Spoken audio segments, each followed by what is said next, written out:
and you can get up to $3 million worth of coverage. I'm grateful we were prepared. Get your free quote at ethos.com/play. That's ethos.com/play. Paid spokesperson. Time spent on application may vary. Online health questions required.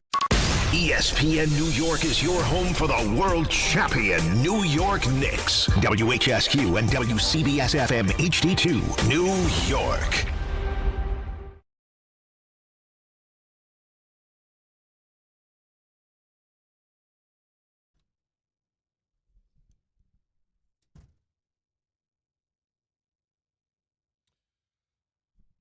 Welcome to Monday, people. It's Carlin. It's 800-919-er. ESPN, 800-919-3776. It's over on the ESPN YouTube channel, ESPN New York YouTube channel, where you can watch the show, you can comment, you can be a part of it all, and I would welcome you to do that. I would encourage you to do that. Quite a weekend. I'm not going to lie, it was a bit of a roller coaster for me. I made a bit of a trip down to South Florida because, as many of you know, I moonlight occasionally doing some radio play-by-play for ESPN Radio. And in weeks 1 and 3 of the regular season, I have the Miami Dolphins. I have their opener at Las Vegas, and then I have them against Kansas City in week 3 down in Miami. So I was trying to go down to practice for 2 days to get a good feel for the Dolphins when I had a chance to do it. And never got there on Thursday because the Newark airport situation is just as brutal as can be. Got there on Friday, so that's the low. 8 hours in Newark airport on Thursday. But the high was the meal of a lifetime. And I will tell you about this because this is something that I don't do, and this is something that is not always readily available to people like you and me, but I have to explain. That will come during the course of the show. Also coming during the course of the show, in the Giants' circumstance for the coming season, is it more important to have a Jaxson Dart establishes himself as the quarterback type year, but maybe only win 6 games, or you have a team that can run the football, that can be very good on defense and win a lot of games that way, but Dart doesn't necessarily play all that well, and you win 8-9 games? Like, what is more important to you for this season? Let's get involved there at 800-919-3776. Also, the Jets have a bit of an offensive line concern that we need to discuss. We'll get to that. As much as we want to be positive about the defense with the Jets and about David Bailey, maybe, just maybe, we need to look at the offensive line. But my friends, after yesterday's loss to the Yankees, I know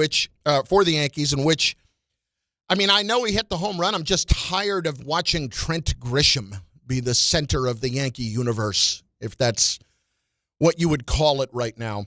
I sat down, did a little research, as they say, and I came across what I would call some really alarming numbers. We know the offense has been bad, but I don't think we all realize just how bad and just how long this has been the case.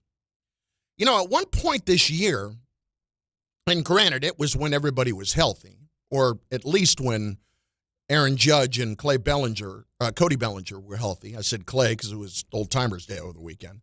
He played, but Cody didn't play. Okay. When I looked at it, I went back and realized, the Yankees were a top 5 offensive team in baseball at the time. Now they are in the middle of the pack at 15th. Can I hit you with some knowledge? Can I hit you? I'm not somebody that wants to make you smarter. That's not what I aim to do in this show. What I aim to do is potentially make you chuckle a little bit along the way, but actually, get you to react to something that I'm going to say and have it try not to be that stupid. It's a very low bar that we've set around here, but this weekend I raised the bar a bit because I was so annoyed about the Yankee offense. and I wanted to go back and look at this particular stretch of games, how long we're talking about, and when do we start to change the narrative about what they are. Okay. It's been 44 games, June 20th, okay? So a little more than quarter of a season. That's where this slump, if you want to call it that, really started.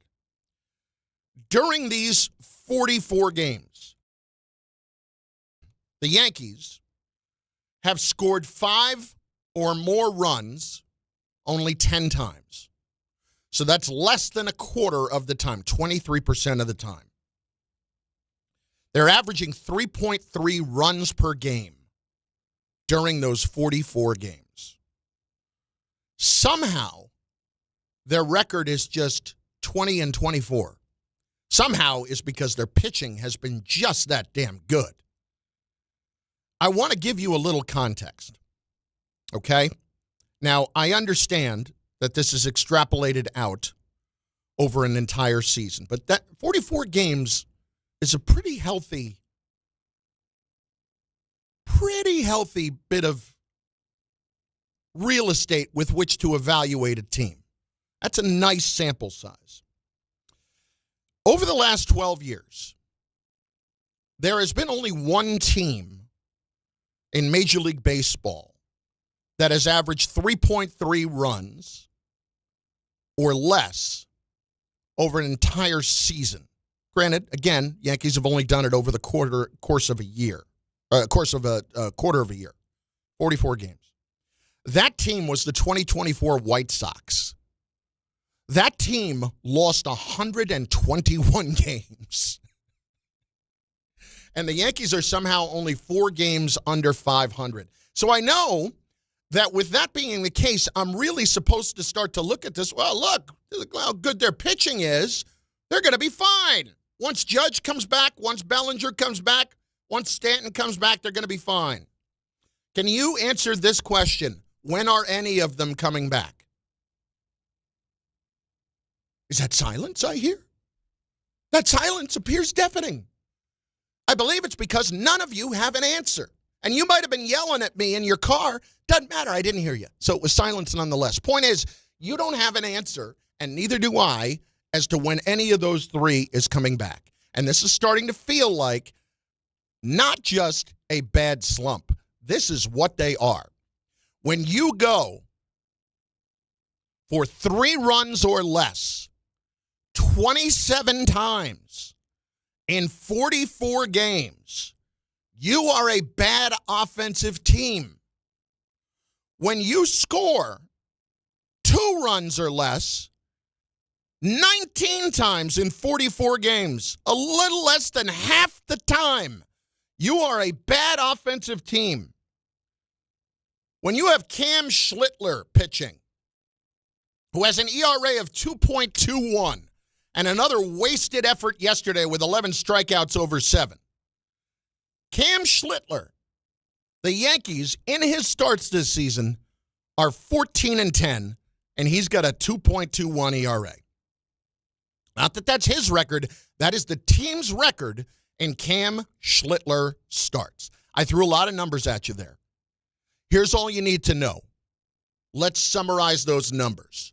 The Yankee offense sucks, and it's not getting better until those guys are back, and you don't know when they're coming back.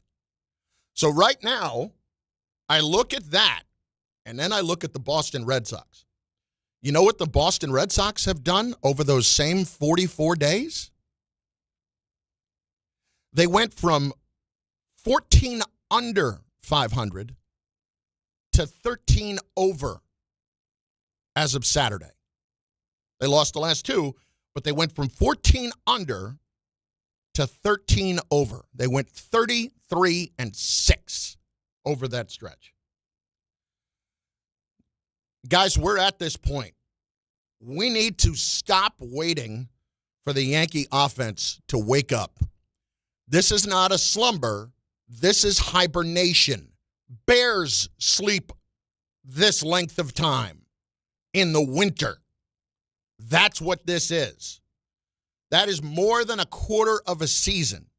If you average 3.3 runs for that long, you're not in a slump. You're just a bad offense.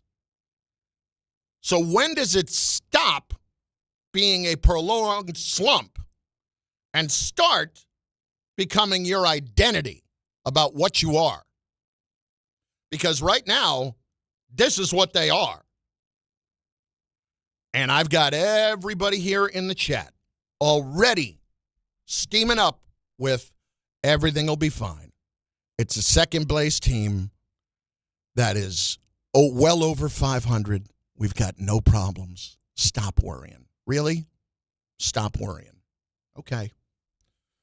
These numbers dictate that even with amazing pitching, which they have had, you cannot win unless you score runs. I know that's the actual point of the game, is to score runs. And they are not doing that. And as a result, it is nothing short of miraculous right now that they have done what they have done to stay 4 games under 500 during a stretch in which they average 3.3 runs. Holy crap. And I have to read comments from the hitting coach. James Rosen talked to the Post before yesterday's game and said the following: I do think when you look at where we're trying to go, we're at the time of year where our mindset is on trying to get wins. Really? Thank you. The end goal is not just we get the most hits. The end goal is we score the most runs in the game. This is a fascinating breakdown for me so far from the hitting coach. Whether we do that 3-2 or 9-3, I feel if we stay focused on winning games and not have tough days offensively as a distraction, we'll be better for it. You know who that sounds like? A hitting coach who could be in some real trouble. That sounds like a CYA hitting coach. Listen, we're fine. Don't worry about if we're scoring 9 runs or we're scoring 3 runs, okay? Frankly, more than half the time, you're scoring 3 runs or less during this stretch. More than half the time. So I'm getting a little tired of the idea of let's just wait for Superman to show up, because you know he will. And maybe, like in the original Superman, Aaron Judge can fly around the world and make time actually move backwards.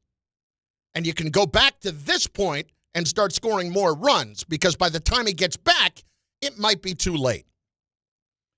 Guys,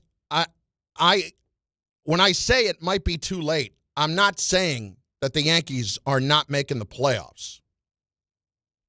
When I say it might be too late, I'm saying that the Yankees might be counting on a little bit too much of their superstar, Cody Bellinger, who really had not had that great of a year other than the first month and a half, and Giancarlo Stanton, who has barely seen the field,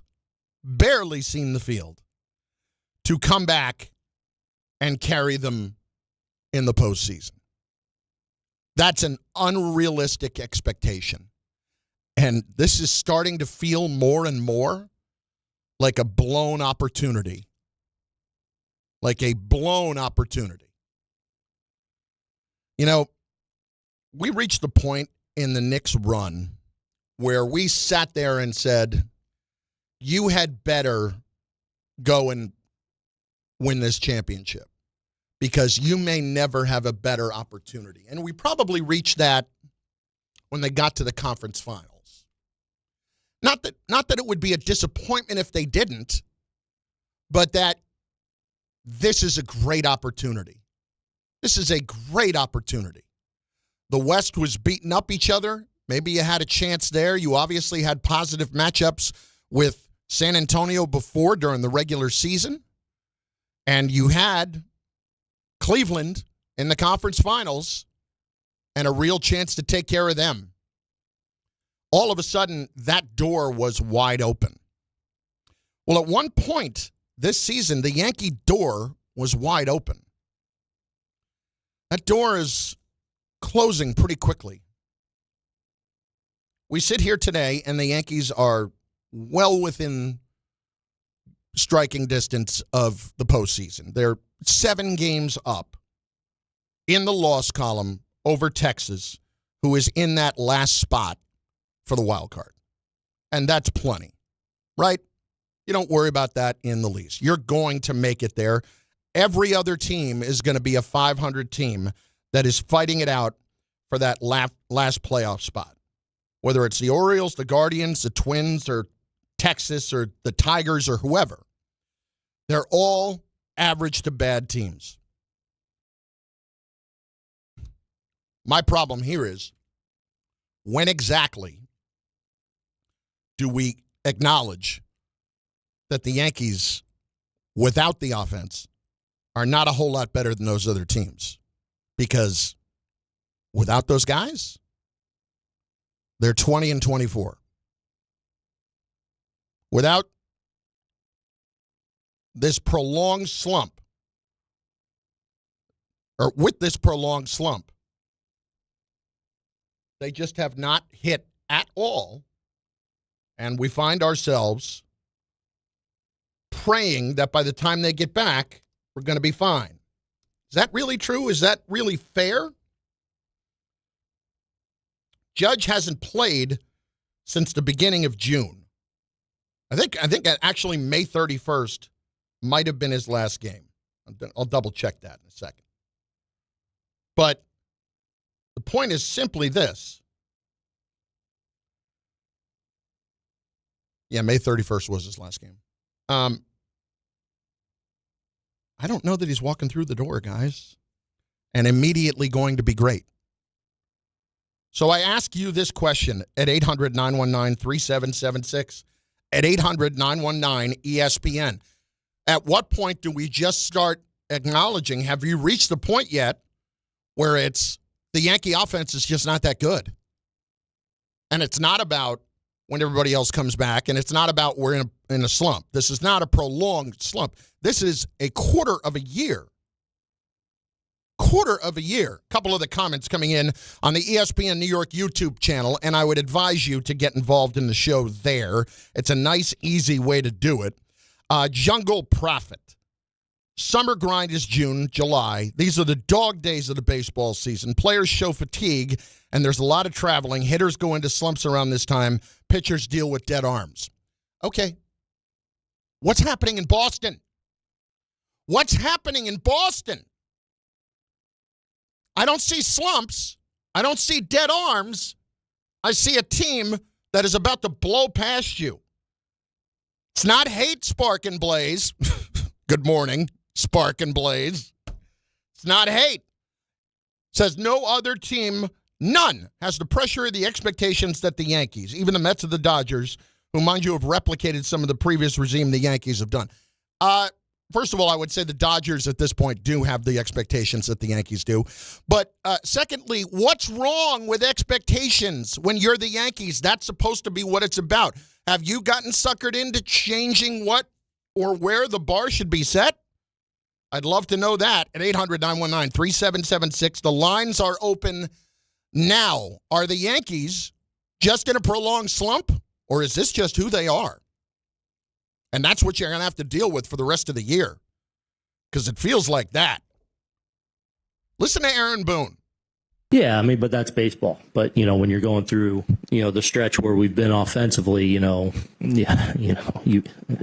we want to be, putting some crooked numbers on, and that's been a challenge. We have a chance to be a really good club here at the most important time, but we also know we got to improve offensively still to be that complete team. So, we got to keep getting better. Hopefully, we continue to get a little more healthy as we go and we become that team, but we've at least given ourselves a chance, and I feel like we've been playing real competitive baseball while obviously having some challenging days, putting runs on the board. So we got to get better, but I like the grit of the group. I like the focus of the group. We just got to put it together. I like the grit. I like the focus. I feel for Aaron because he's got to go out there and say the same thing. And there will be a spot, probably once about every 10 days, where the offense's lack of production will genuinely get to him, and he'll pop off a little bit about how bad it's been, but then he regains his composure with it. None of this. He understands right now, when you hear him say we have a chance to be a good team, he knows they're not a good team right now. The Yankees are not a good team right now. Is a team that's 4 games under 500 a good team? No. They got great pitching. You're asking them to do everything. And they can't do everything all the time.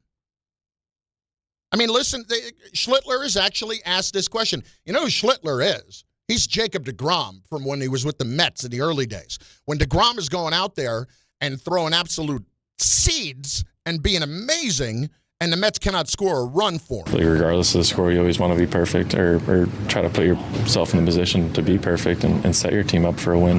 Again, obviously it's a close game against a really good team, so if you're not going to be locked in for that, then I don't know what we'll get you there. Listen, pitchers are trying to do that every single time they go out and pitch. But Schlittler is somebody that has been flat out amazing. And if we're being honest, was not somebody that before he came up last year, you thought about as one of the cornerstones of the Yankee rotation for the next 10 years. But he has been every bit of that. The problem is they cannot score for him. They cannot score for anybody. More comments here coming in. Offense does need to score more runs. They need their offense to get hot. He's not wrong about that. Cannot wait for Judge to show up. And then others are saying Judge isn't coming back. I mean, think about what Judge did last week. And again, I point this out, and you guys might not think it's a big deal, but it is. Judge came out and spoke to the media as an injured player the day after there was some doubt cast upon when he might be back or if he's going to be back this year. And he immediately said, no, I'm going to be back this year. Well, when are you getting back? That I don't know. Yankees, when is he getting back? That I don't know. When do baseball activities start? We'll let you know. Is he swinging a bat yet? Not quite. Doesn't really have a bat in his hand quite yet. Sit tight. We'll get to you. Everybody just calm down. Stanton, we're just happy he was out in the sun, like Grandma. That's it. That's it. We used to say the same thing about my 91-year-old mother. Well, we got her out in the sun today. Yeah. Well, that's how Boone was feeling when he got Stanton out last week. Guys, they're just not that good. And as constituted, even me, as somebody that 20 games ago would have said, just keep stockpiling the pitching, and we'll get to the postseason, and then you can add the Weathers guys, and you can add the back end of the rotation to the bullpen and make things even stronger. That's all great. Doesn't matter. If you can't score a freaking run, and that's what's going on right now. So please tell me why I should have any hope in this at the moment. Because this is a team that is not very good. Even the idea that George Lombard was going to come up and carry you, he's giving you a nice little boost, but like we said, there's one thing we know for him. He looks like he belongs, and his glove translates. And there's no reason to see anybody else at shortstop again the rest of the season. 800-919-3776, 800-919-ESPN. Are the Yankees actually capable of doing anything as presently constituted? Hey, please stop telling me about Judge. Please stop telling me about Stanton.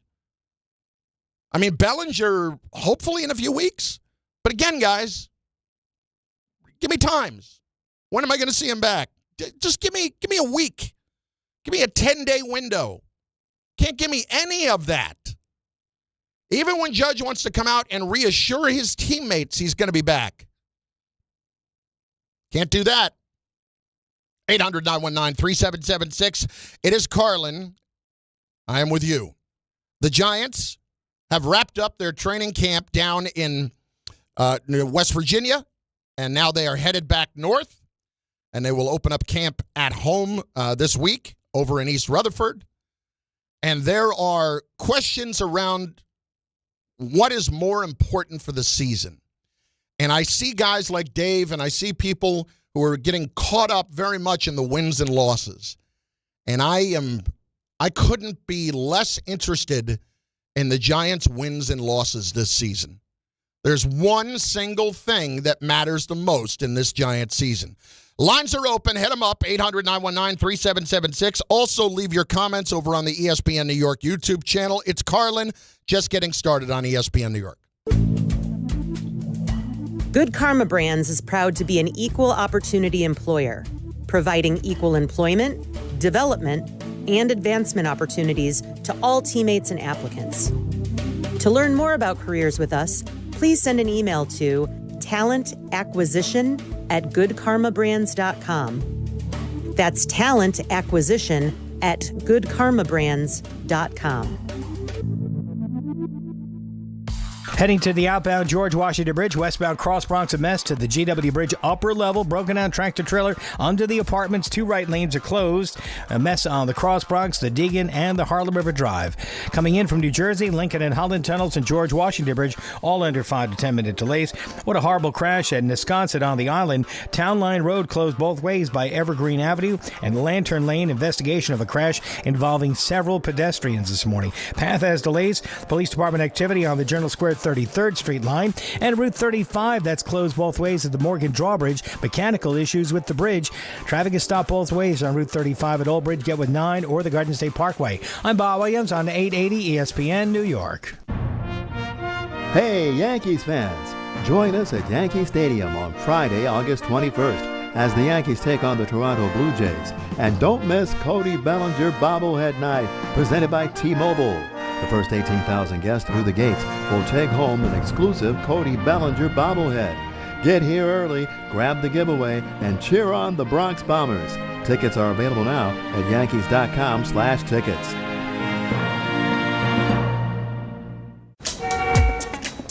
There are a million reasons to love New York. Making your budget stretch isn't one of them. According to an independent study, Amazon prices average 14% lower than other retailers. Get food, fashion, furniture, and more shipped straight to your building. Plus, another study found Amazon Prescription Pass customers pay nearly 1/3 less out of pocket. Learn more at aboutamazon.com. At City Harvest, we believe no New Yorker has to go hungry. With your help, we're on the road 365 days a year, rescuing over 77 million pounds of nutritious food and delivering it free to millions of New Yorkers, transforming surplus food into sustenance, sustainability, and smiles, rallying thousands of New Yorkers to power a network of nourishment across our city. One day, one meal, and one New Yorker at a time. That's how we feed good. Donate at cityharvest.org.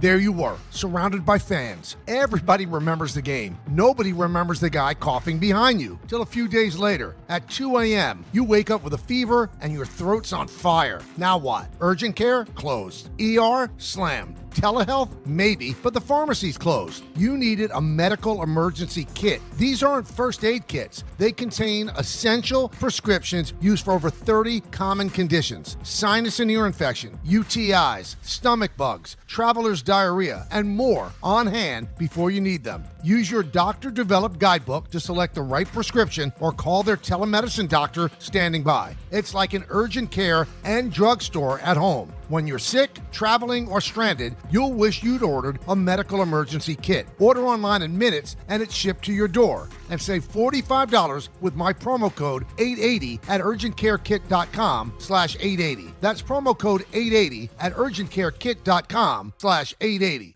Shohei Ohtani's interpreter was fired today. Ippei Mitsuhara ran up gambling debts to a Southern California bookmaking operation. The inside story of the biggest scandal in modern baseball. He was absolutely bananas, the amount of bets he was making. I've never seen anything like it. From 30 for 30 podcasts, this is The Betrayal of Shohei Ohtani. Presented by Gusto. Episodes 1 and 2 available now. Listen wherever you get podcasts. Progressive presents the Passionate Sports Fan Checklist.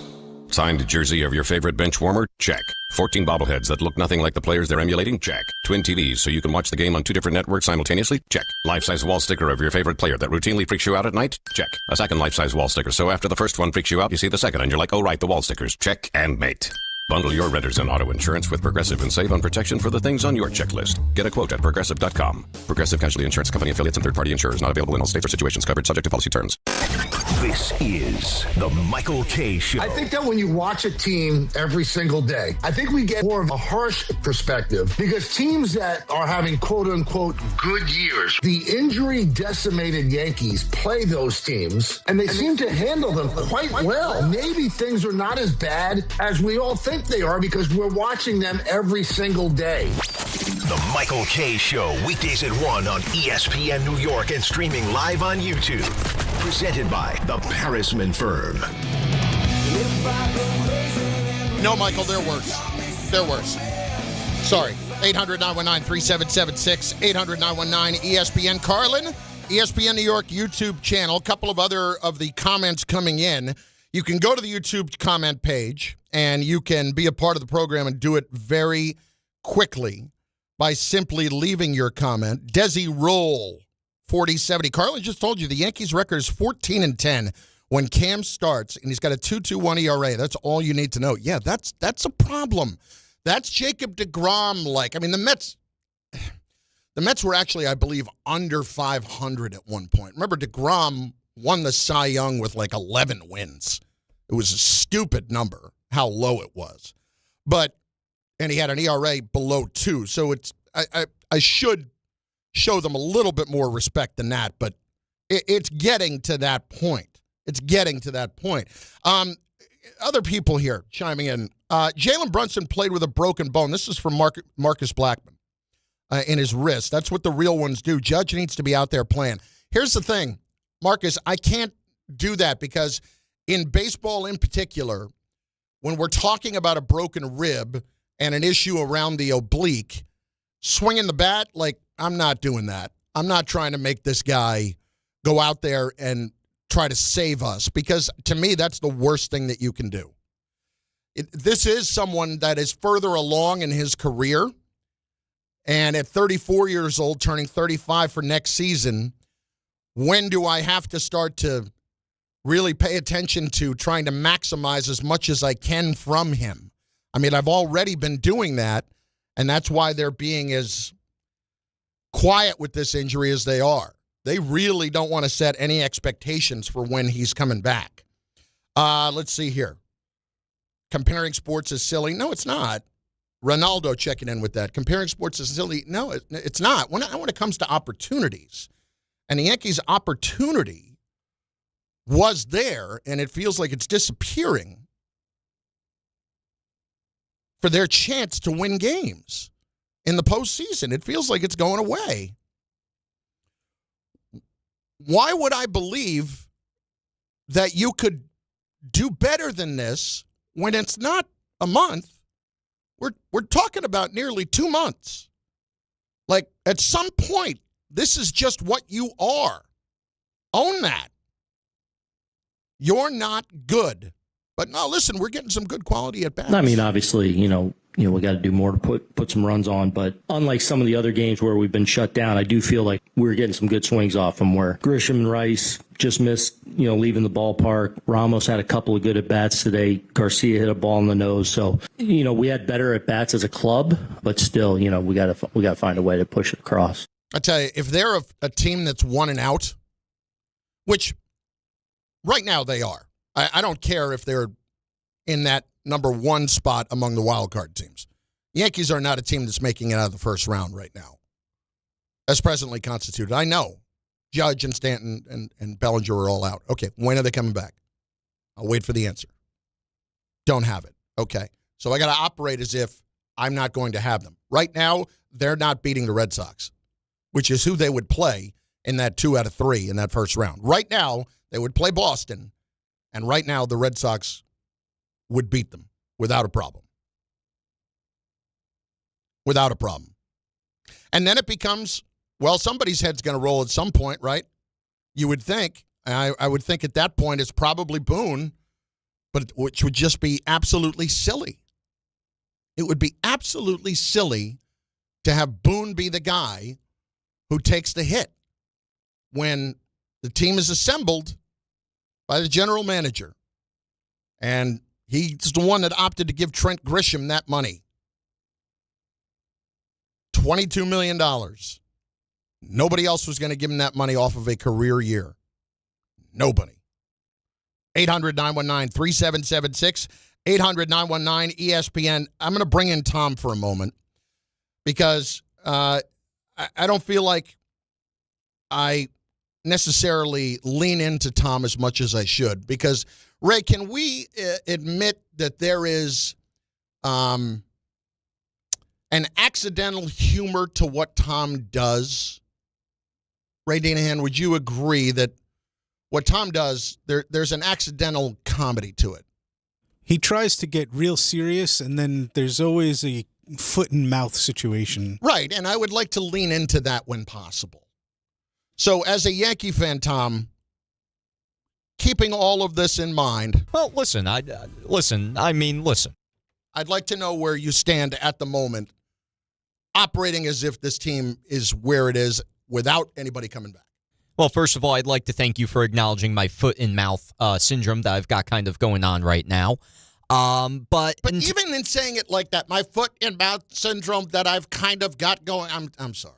I'm not. I mean, listen. Tom, I'm not perfect. Listen, you don't even have to throw a trap down.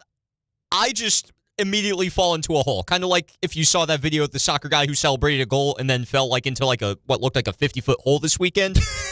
I mean, I hope the guy's okay, but that was hilarious.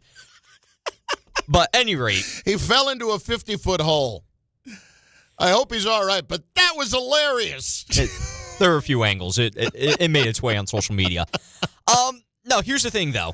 Like, I remember we were talking last week about the Yankees and how they're presently constituted, and I remember we had this conversation in terms of, I feel like the Yankees right now are shooting themselves, well, obviously they're shooting themselves in the foot, but they are setting themselves up for failure right now because there's no reasonable way, as presently constituted, you can say confidently that the Yankees are going to be making at least the ALDS. If you can't at least make the ALCS, first of all, your season's a failure. But we've been saying that the American League has been weak all year, and that might be true. But what the American League has also been is surprising. And the Yankees could fall victim to being that team that is surprised and shocked in the wild card round as constituted right now. Obviously, if they turn things around, then my opinion will change. But it took a lot to beat Boston in the playoffs last year. This is a better Boston team. Right now, this is a worse Yankee team. If we get Judge and Bellinger back in a healthy form come September, then yeah, things will change. But right now, I kind of have to agree with you. It might be a wild card round exit. But it kind of sounds like you're already writing them a little bit of an excuse for it, too. Well, I mean, that's kind of what you have to do with the Yankees every year. It's the same built-in excuses that we have at the end of the season. Oh, when Cashman and Boone... When does that stop? Like, when do the excuses stop? Whenever you change a regime. They haven't been susceptible to change. I feel like we're having the same tired conversations that fans bring up every single day to Michael when he's doing his show. Like, you got to fire Boone, you got to fire Cashman. It's the same thing because nothing changes. That's why everybody's frustrated. We call Yankees fans spoiled. I'm one of them. I guess I would consider myself spoiled in that regard. But there's no change. And at some point, even though you're succeeding, if you're doing that without change when you know what the faults of the organization are, it's incredibly maddening. Well, first of all, your thoughts were entirely too organized there. I mean, that's number one. Ray, you were in there. Number two, he did get a little fired up in the middle there. What shade of red did the face get? On the hue, it was, it's just before pink. Just before wasn't pink. Getting so there was a little color coming into it, but it wasn't, Yeah. It was not tomato red. Not yet, by any stretch, yeah. Tom, listen, you make some salient points. Yes, a lot of this conversation is the same conversation that we have had. I don't want to make the excuses anymore. I don't want to make the excuses. And when you spend the kind of money that they do, but more importantly, you have the kind of pitching that they do, you have to have better results than this. And the pitching has been able to hang in there despite a couple of injuries. It's still been great because you are that deep. That's what's really, really frustrating to a lot of it as well. If your pitching is not at this level, can you imagine what this would look like? Then we'd actually be talking about the Yankees maybe not making the playoffs.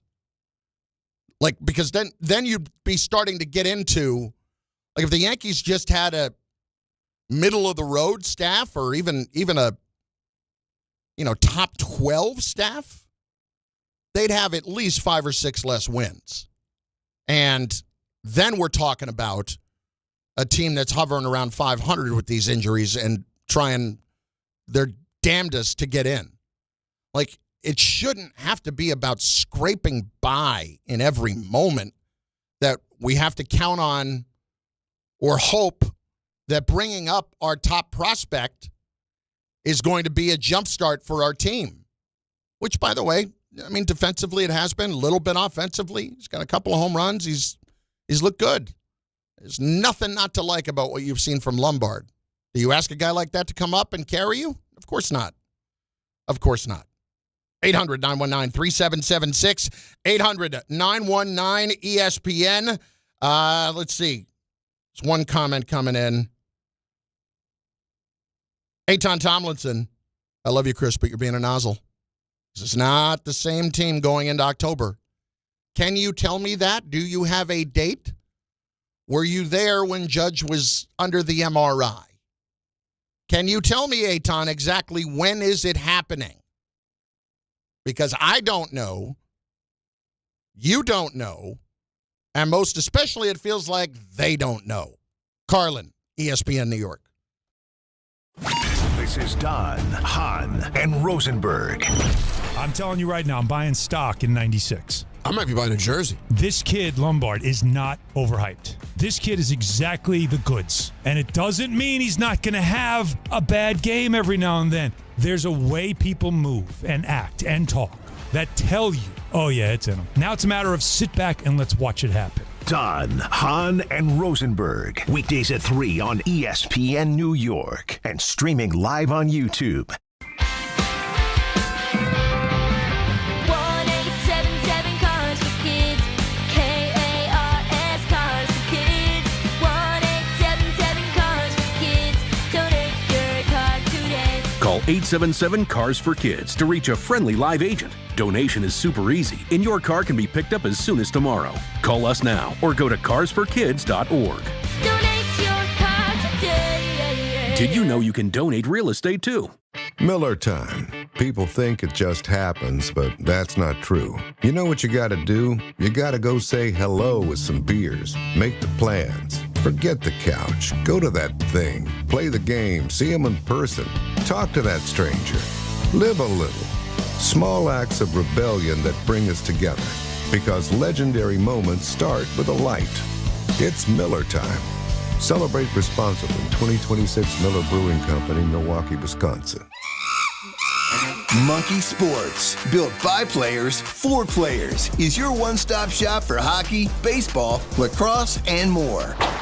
Find top-name equipment and expert in-store services like sharpening, break-ins, and relacing. Shop in-store at Monkey Sports in Farmingdale or Woodbridge or online for all the top brands.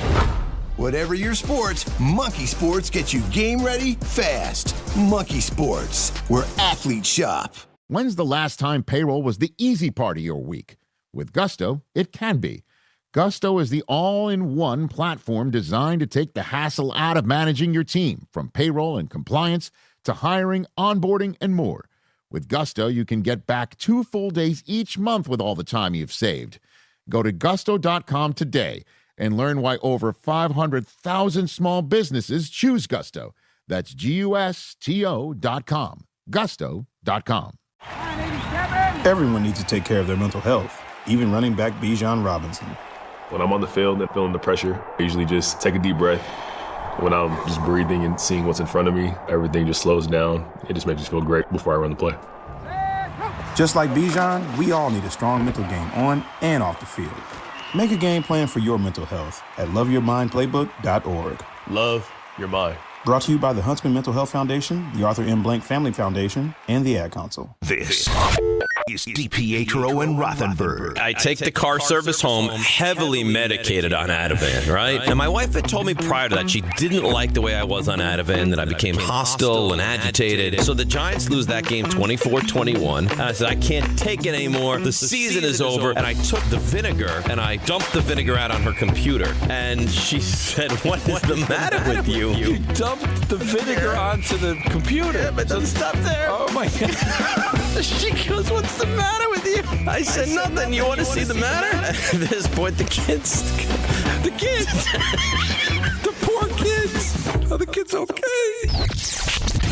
This is DiPietro and Rothenberg. And I don't remember what happened from that moment on, but I'm not allowed to take Ativan anymore.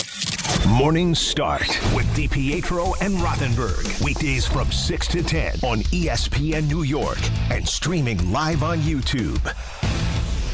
Congratulations, New York. The Knicks did it. Through battle after battle, they dominated to become this year's NBA champions. Day in and day out, the hard work paid off. And you were there every step of the way. Enjoy the crown. Own it, because this year is your year. A part of your legacy that will never be forgotten. So celebrate this moment, show your pride, and shop the largest selection of official NBA gear at NBAstore.com. A Fanatics experience.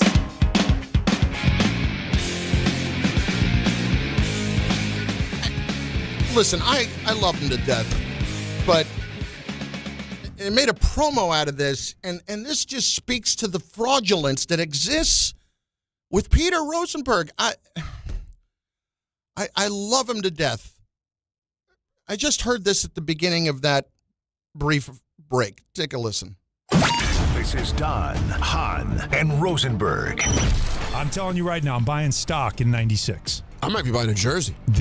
Okay, you can stop. Alan saying I'm buying stock in George Lombard Jr. Peter, I might be buying a jersey. What are you doing? If you are going to make me sit here, okay, and listen to Washington Commanders talk, and to Baltimore Orioles talk, and to Boston Celtics talk, but then you're going out and you're buying the jerseys of the Yankees.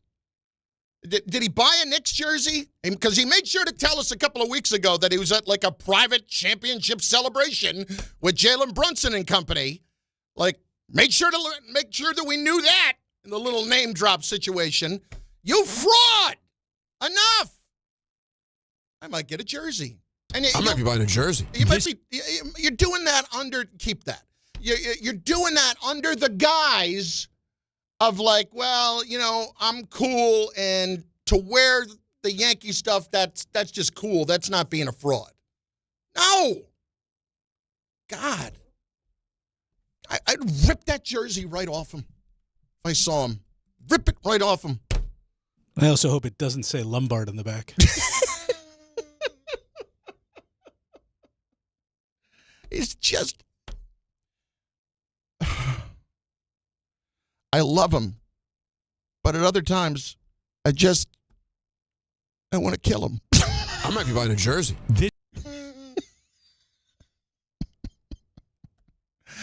He's had to have been hit on Fraud Friday 100 times, right? Like, and I know he'd probably even admit that he's a fraud. It's so annoying to hear somebody say that when I know that they have no rooting interest in what's going on. None whatsoever. Come on, you got to be better than that.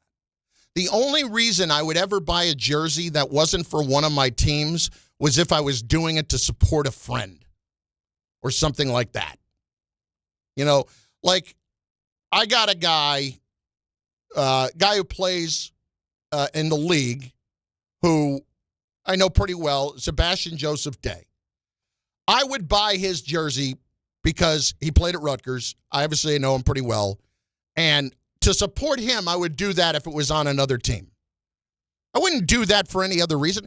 I once wore a Patrick Willis jersey for the 49ers to support my wife when we went to see the Jets play the 49ers. It was still early in the marriage. I believe it was the day that Darrelle Revis tore his ACL, if memory serves. It was the Colin Kaepernick playing quarterback game. I believe it was that day. But at any rate, my point is I wore that jersey to support my wife. That was it. There was no emotional anything behind it. Just me being a good guy. Other excuses to buy a jersey, that's not part of your fandom. Friend or family member is the only way that it's in any way defensible. 800-919-3776. I got to spend a minute here on this this weekend. So, as I said at the beginning of the show, I am calling games for ESPN Radio this year and very thankful for that opportunity in the NFL, college football, some college basketball. And so I found out that early in the season, I'll have a couple of Miami Dolphins games in week 1 and week 3. Those are my first 2 assignments. I'll have the Dolphins at the Raiders to open up the season, and then I've got Chiefs-Dolphins in week 3. So I want to go down to Miami and check out practice for 2 days because I love watching practice when it's allowed. I take a lot out of it. I can make notes, that kind of thing. It's just more me being a dork, okay? Thursday, get to Newark, flight, 2 o'clock, never get out. 8 hours at Newark, literally get on the plane the flight was originally scheduled for 3:45. Never even got on the plane until 11:45 p.m.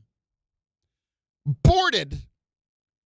Then they come on and say the flight's been canceled. I get rebooked for the next day.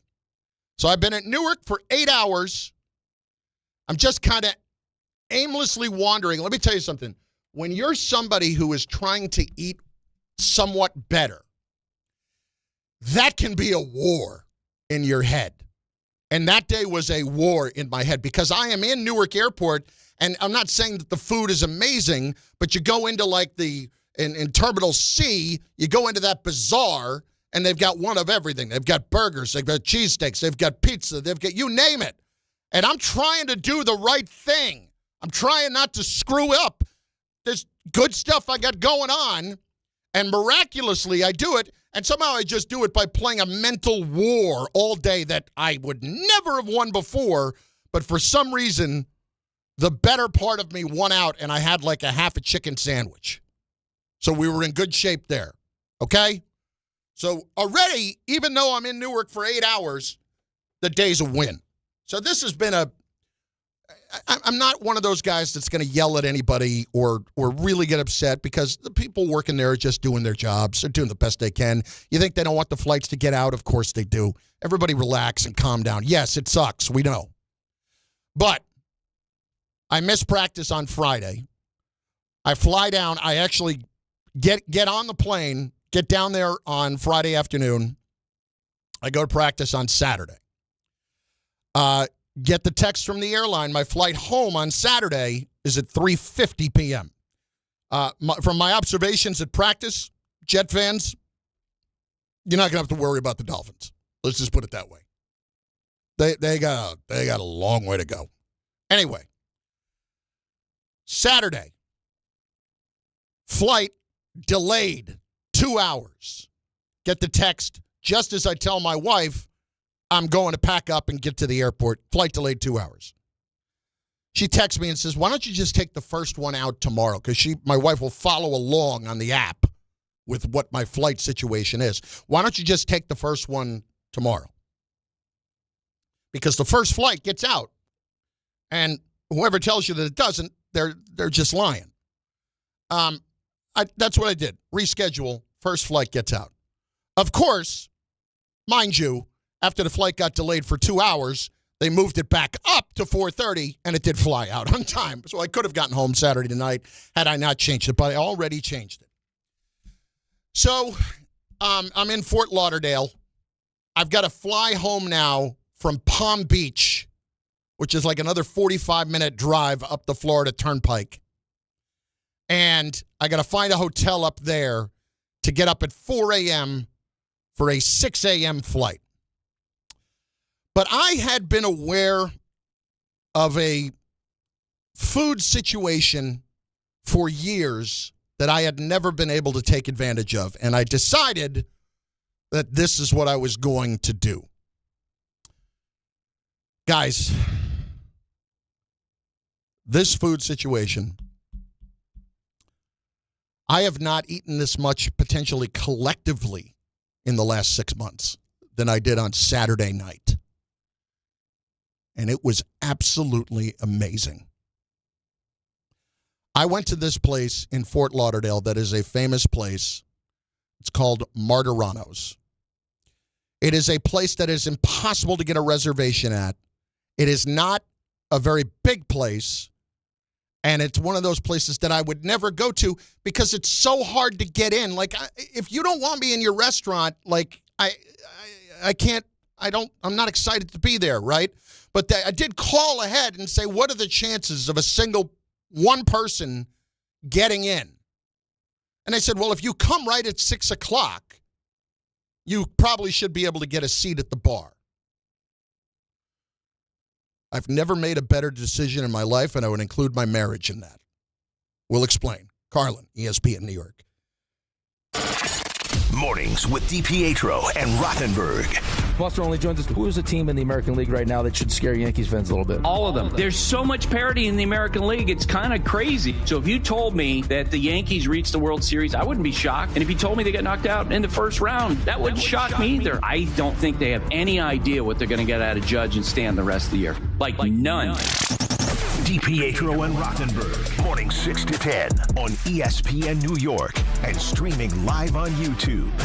Prizes, flyaways, even cash money. You want it? We've got it. Find a list of all contests and official rules by visiting ESPNNewYorkContests.com. That's ESPNNewYorkContests.com. Hey, it's Peter Rosenberg. This summer, I made a decision. Instead of just living with my pain, I wanted to find out what was actually causing it. That's why I went to see Dr. Jay Shah at Samwell Pain. What I liked right away was his approach. He takes the time to understand what's going on and builds a treatment plan that's right for you without jumping straight to surgery. If you're dealing with back pain, neck pain, sciatica, or joint pain, it's worth having the conversation. With offices in Woodbridge, Livingston, and Inglewood, getting care is convenient no matter where you are. Go to SamwellPain.com to learn more or schedule an appointment.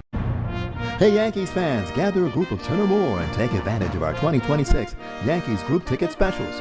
Whether you're getting together with family and friends, organizing a fundraiser, or entertaining clients, your group will love bonding over the Bronx Bombers.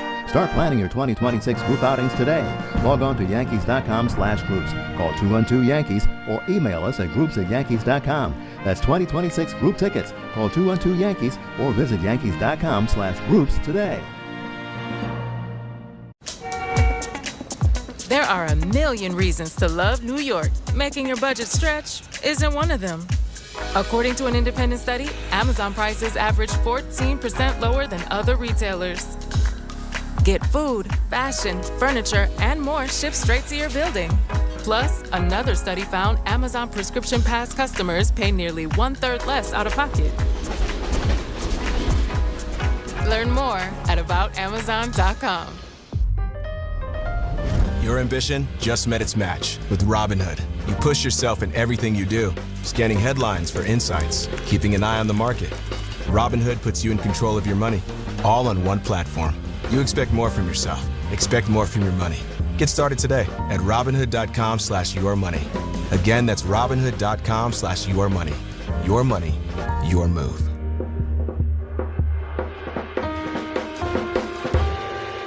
Harry Douglas here to help you ignite your taste buds with Firework Freeze 5-Hour Energy Shots. Juicy cherry, citrus lime, and blue raspberry. It's that iconic freezer pop flavor, but with none of that guilty sugar aftermath. The perfect summer kick. It's delicious, portable, zero sugar energy shot bursting with flavor.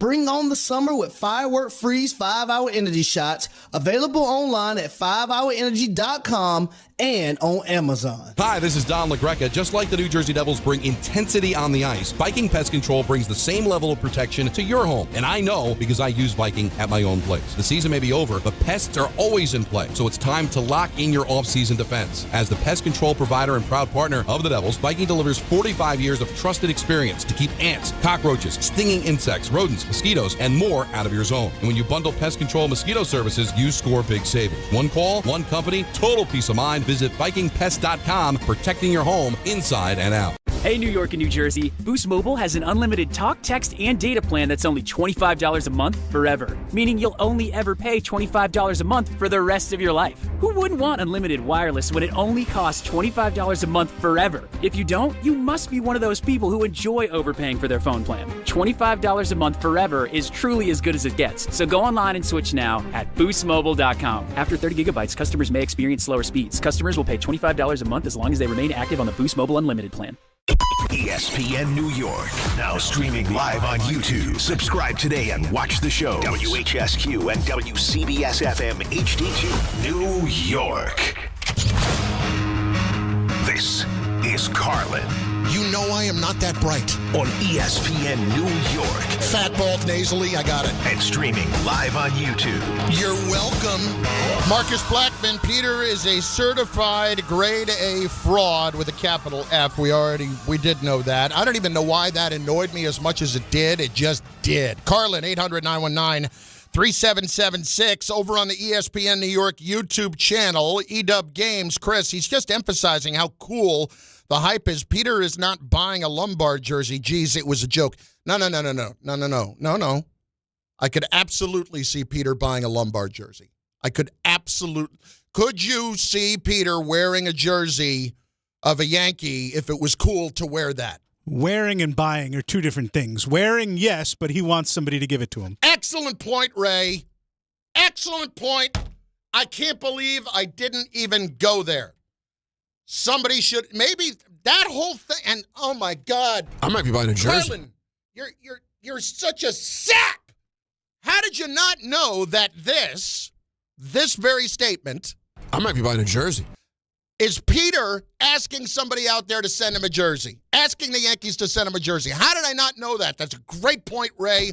Once again, you are 2 steps ahead of what I'm doing over here. Great point. That's number one. But yes, he would absolutely, if he felt it was cool, there is no question he would do that. Secondly, a couple of other things here.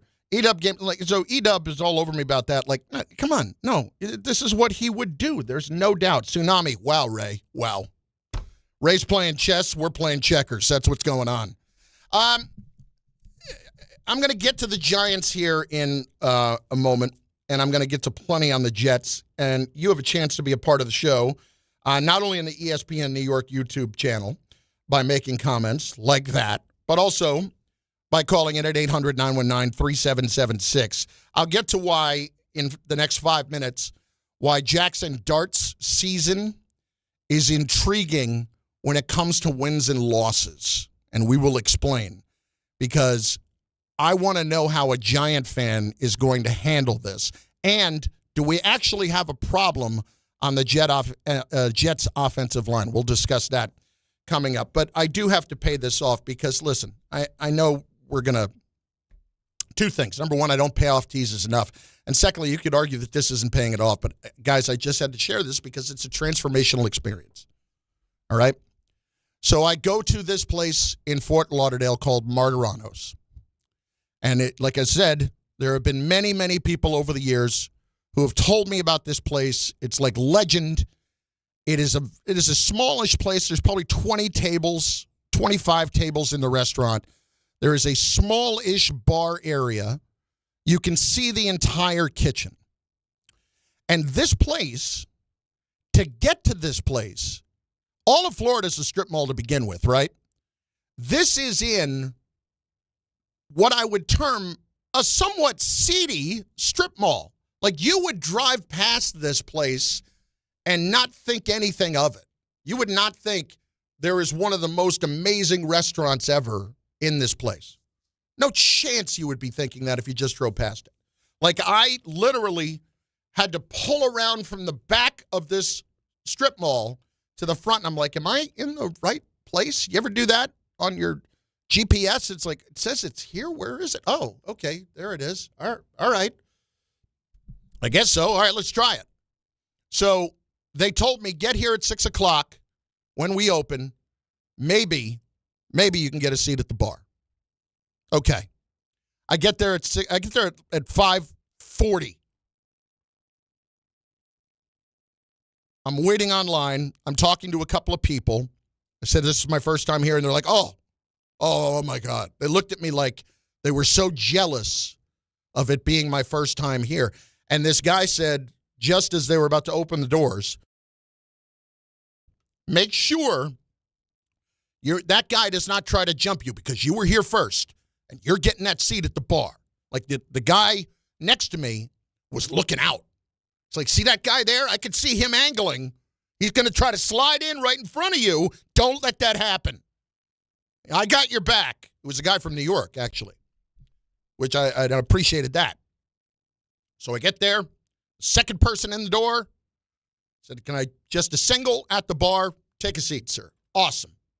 Awesome. Here we go. There are TVs all over the place, but it's not with games. It's with movies on. All kinds of movies that were all made in color, but all the TVs are in black and white.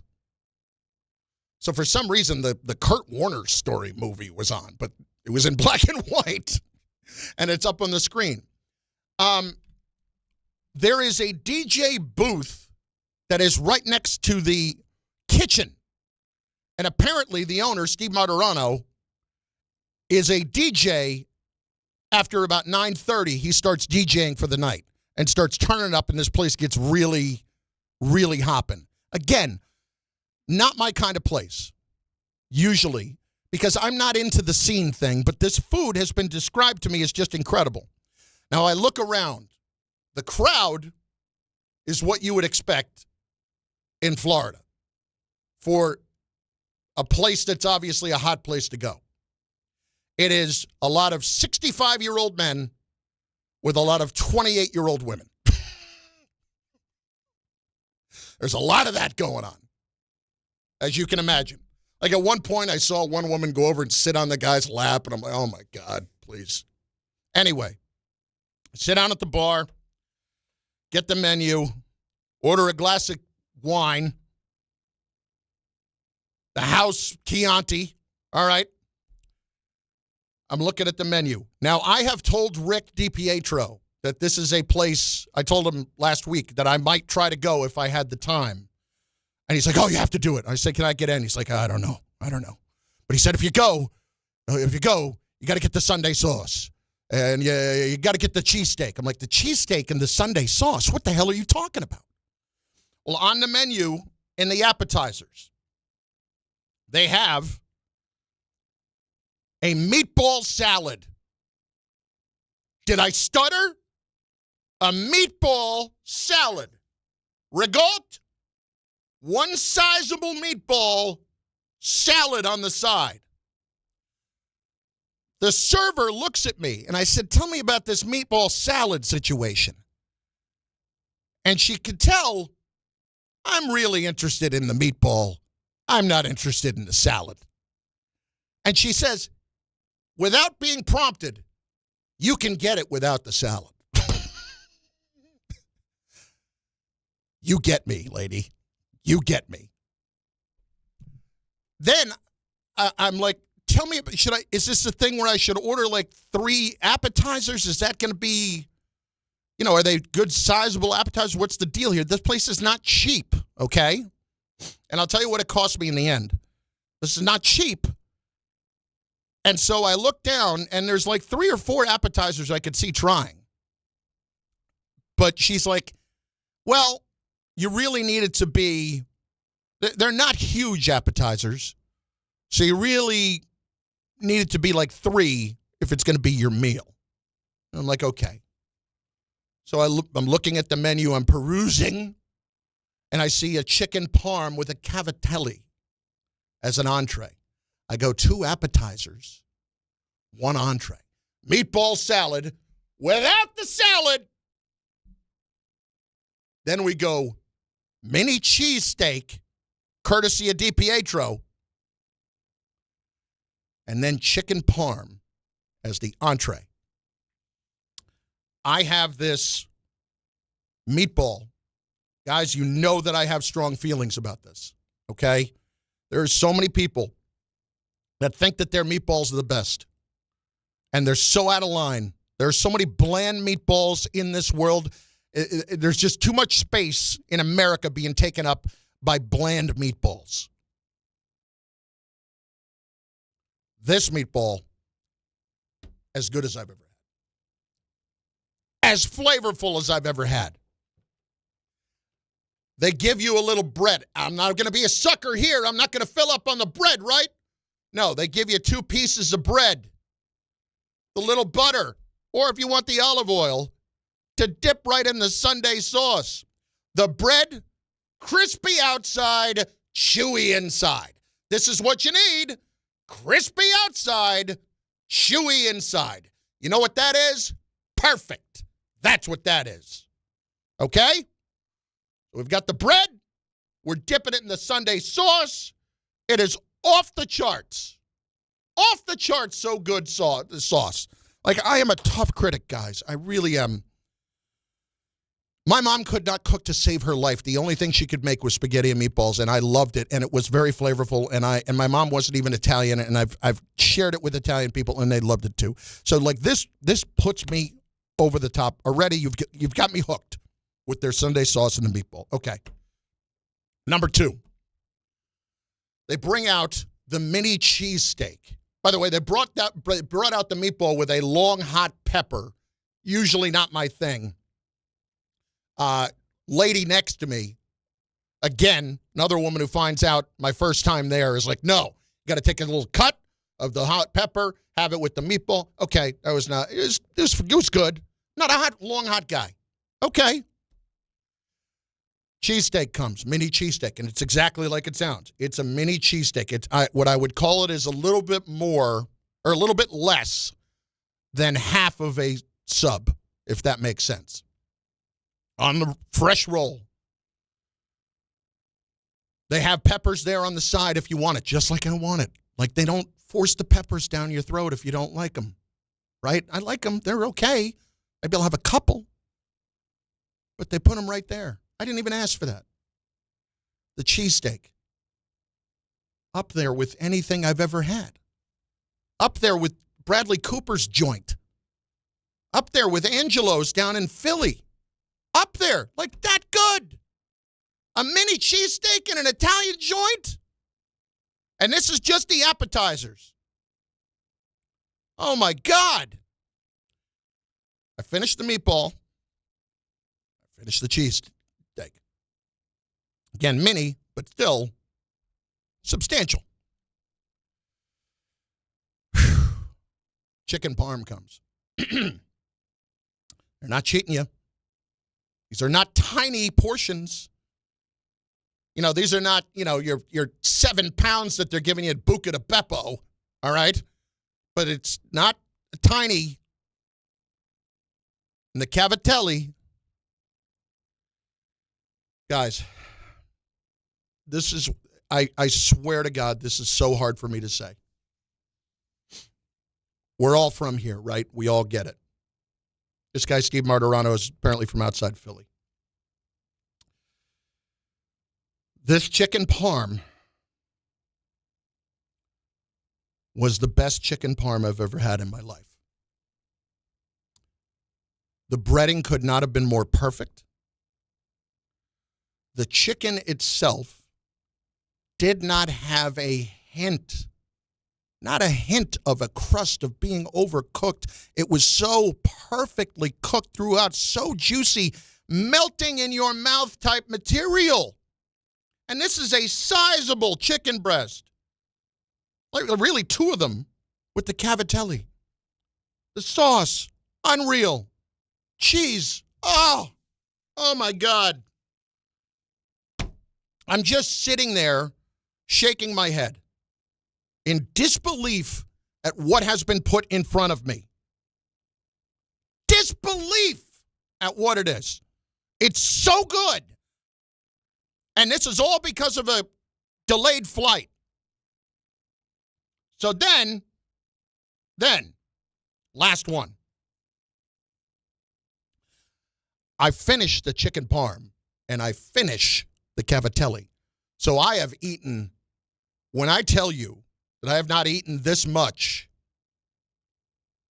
in probably 9 months, I'm not lying. Like, this is more than I would eat in a day, usually. But it's like Jesus himself was coming down and expanding my stomach and saying, it's okay. It's a special day. I've got you. Footprints.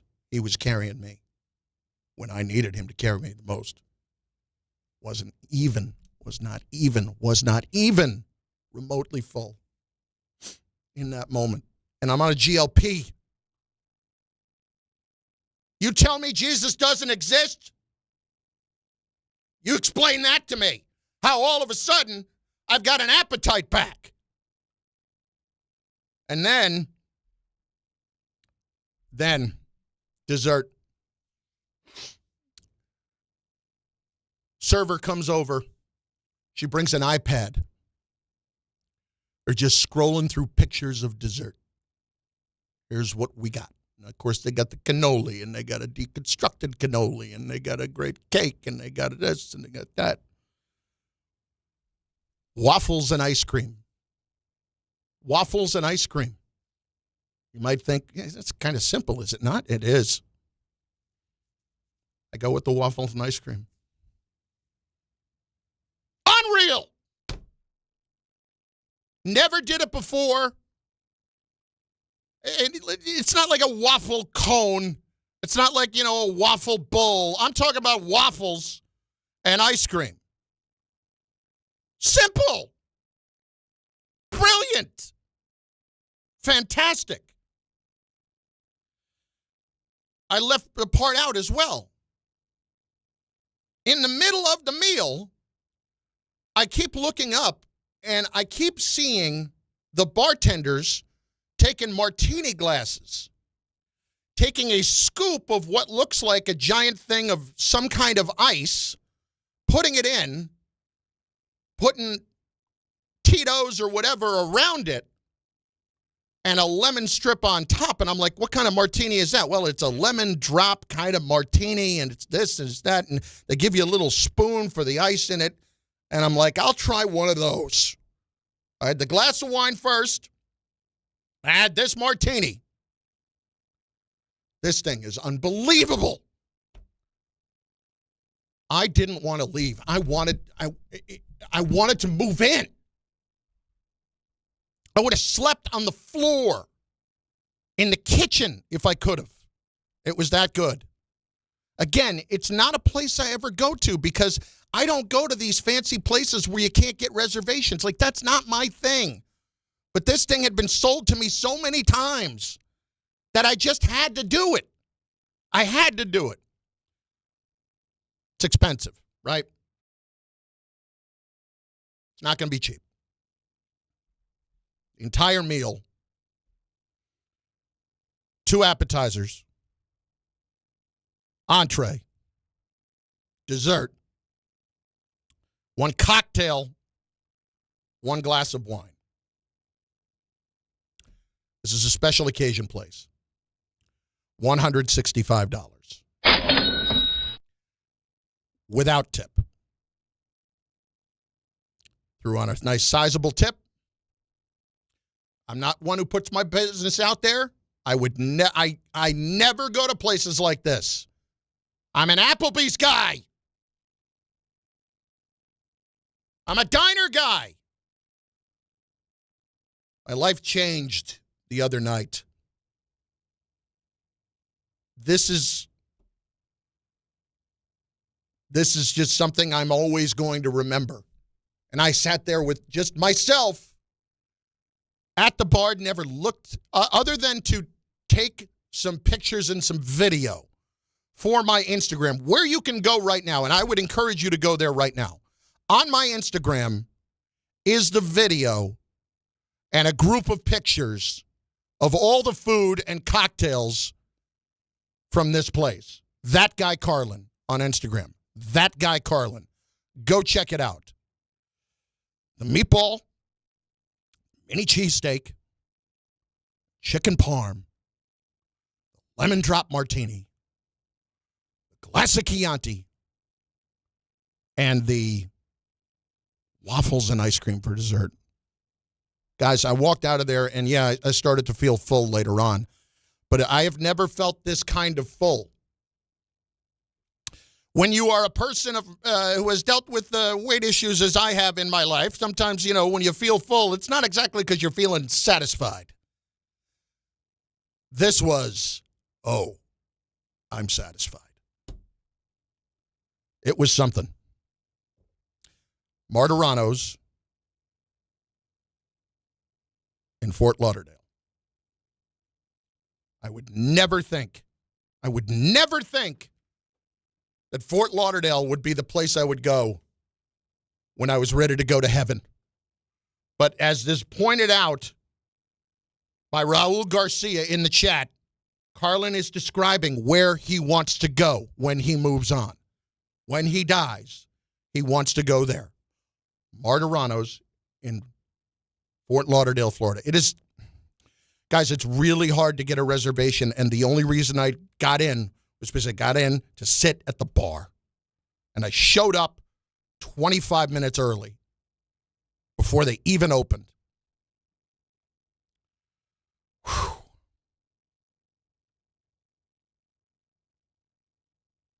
I walked out of that meal a transformed man.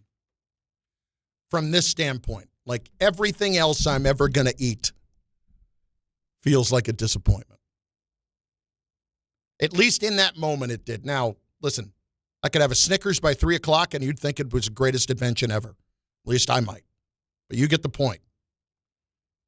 And I haven't eaten like that in forever. That was a beyond super cheat day, as many are pointing out. This was a cheat month in one day. A cheat month in one day.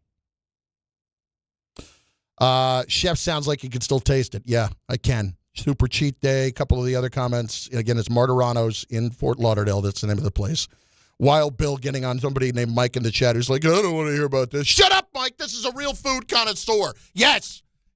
Shut up, Mike. I know.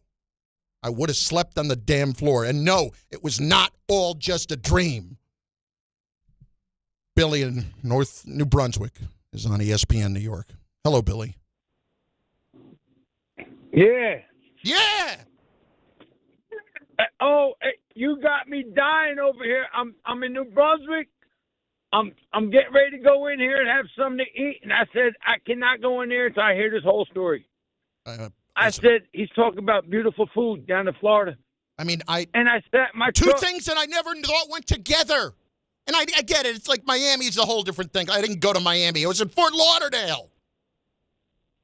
Oh, you had me dying. I can't wait to get down there because I'm going to visit my sister. I can't wait to go down there. Listen, I'm not going to lie to you. This is not a place for you and me normally. Like this is beyond a special occasion. And if you're trying to get like a table for like 4, like maybe we can get one in March for right now. I don't know. I don't have any ins or anything. Like I said, there were couples there with me who were just trying to get a seat at the bar, and maybe there were like 10 to 12 seats at the bar on both sides. No. It sounds awesome, and I'm glad that you enjoyed it. And oh my God, you just had my mouth watering and everything. I don't even want to go in this restaurant where I'm going in now. I'm sorry, Billy. I don't mean to ruin every other meal experience for you ever again. Yes, it did look like a place where A-Rod would have gone to pick up his PEDs. It absolutely looked like that in a strip mall. You would not look at this place and say, this is it. This is the place. My people, this is the place. Oh, my God.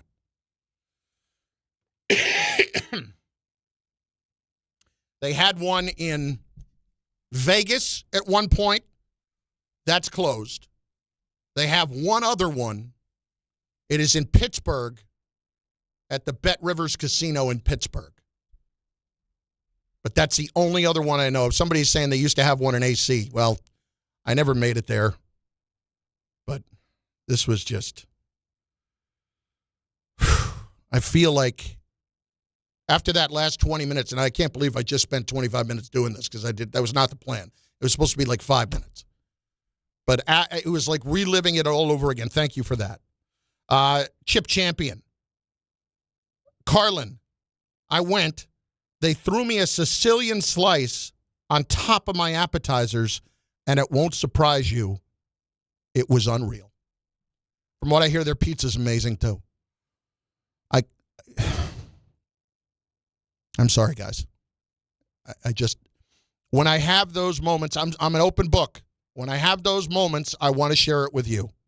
800-919-3776. 1-877 Cars for Kids. KARS Cars for Kids. 1-877 Cars for Kids. Donate your car today. Call 877 Cars for Kids to reach a friendly live agent. Donation is super easy, and your car can be picked up as soon as tomorrow. Call us now or go to carsforkids.org. 7 Cars for Kids. Donate your car today. Did you know you can donate real estate too? This is Don, Hahn, and Rosenberg. I'm telling you right now, I'm buying stock in 96. I might be buying a jersey. This kid, Lombard, is not overhyped. This kid is exactly the goods. And it doesn't mean he's not going to have a bad game every now and then. There's a way people move and act and talk that tell you, oh, yeah, it's in him. Now it's a matter of sit back and let's watch it happen. Don, Hahn, and Rosenberg. Weekdays at 3 on ESPN New York and streaming live on YouTube. There you were, surrounded by fans. Everybody remembers the game. Nobody remembers the guy coughing behind you. Till a few days later, at 2 a.m., you wake up with a fever and your throat's on fire. Now what? Urgent care? Closed. ER? Slammed. Telehealth? Maybe, but the pharmacy's closed. You needed a medical emergency kit. These aren't first aid kits. They contain essential prescriptions used for over 30 common conditions. Sinus and ear infection, UTIs, stomach bugs, traveler's diarrhea, and more on hand before you need them. Use your doctor-developed guidebook to select the right prescription or call their telemedicine doctor standing by. It's like an urgent care and drugstore at home. When you're sick, traveling, or stranded, you'll wish you'd ordered a medical emergency kit. Order online in minutes and it's shipped to your door. And save $45 with my promo code 880 at urgentcarekit.com/880. That's promo code 880 at urgentcarekit.com/880. Right now, police are stepping up patrols to make sure drivers and pedestrians obey our crosswalk laws. Why?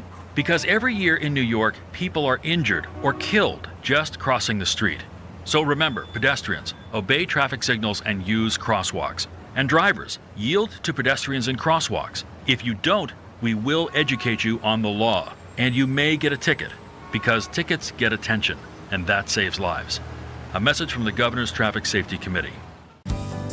Hey, it's Alan Hahn. At Rings End, they're there to help realize your modern design visions. That's why they partner with Marvin. Engineered for big ideas, Marvin modern windows and doors deliver effortless elegance, expansive views, and industry-leading innovation, all in a modular system designed to meet the exacting principles of modern architecture. Experience Marvin Modern at a Rings End showroom today and create something stunning with them. Rings End is a certified Marvin installing retailer.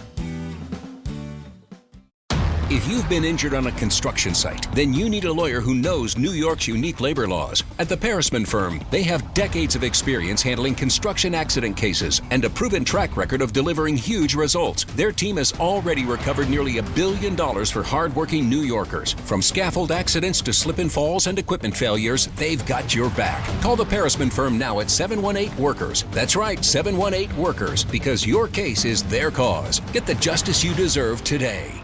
You're in charge of ordering boxes. Small boxes, really big boxes. You're in charge of tape, labels, mailers, bubble wrap, extra bubble wrap, just for fun. You're in charge of warehouse cleaning and safety supplies. Good thing there's Uline. Thousands of quality products for your business and warehouse needs, always in stock, ready to ship same day, and backed by Uline's legendary 24/7 customer service. Uline makes it easy because you already do enough. Uline, we warehouse for you. Every 40 seconds, a child is reported missing. That's 2,000 children every single day. It's a heart-wrenching reality that we can no longer ignore. Find the Children is a non-profit organization dedicated to helping find missing kids. You can be a part of their mission by donating your unwanted vehicle, running or not. Call 1-800-294-0222. We guarantee that you will receive the maximum tax deduction. We provide fast, free pickup with 24-hour response. Call 1-800-294-0222. Find the Children provides crucial resources to help find missing children and educational materials to teach kids how to recognize and avoid predators. Our recovery programs have a proven track record of reuniting kids with their families. It's time to act. Donate your unwanted or unused car. Help us build a world where every child is safe. Pick up the phone and call 1-800-294-0222. Together, we can bring these kids home safely. This advertisement was paid for in partnership with Cars R Us and Find the Children. A lot of nice comments coming in on the YouTube chat. 800-919-3776. ESPN New York YouTube channel. Just people amazing. Mark Wells, please stop talking about this. My stomach is eating itself alive listening to you. I get it. This is much better than talking about the Yankee offense. Accurate. I agree. That review from Chip Champion, for real, was artwork. That's a man who loves food and found perfect food. Eitan Tomlinson. Chris, are you crying? Wife and I were hanging on every word, Chris. Guys, it's just an experience that I felt like I needed to share. That's all. Oscar-worthy monologue from Smelly Hole.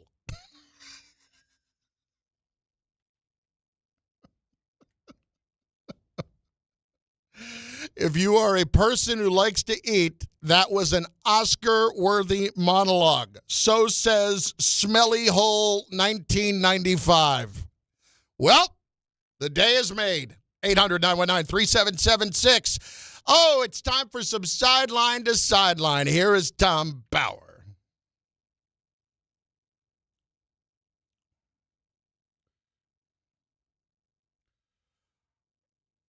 By the way, special happy birthday to Joe Leo.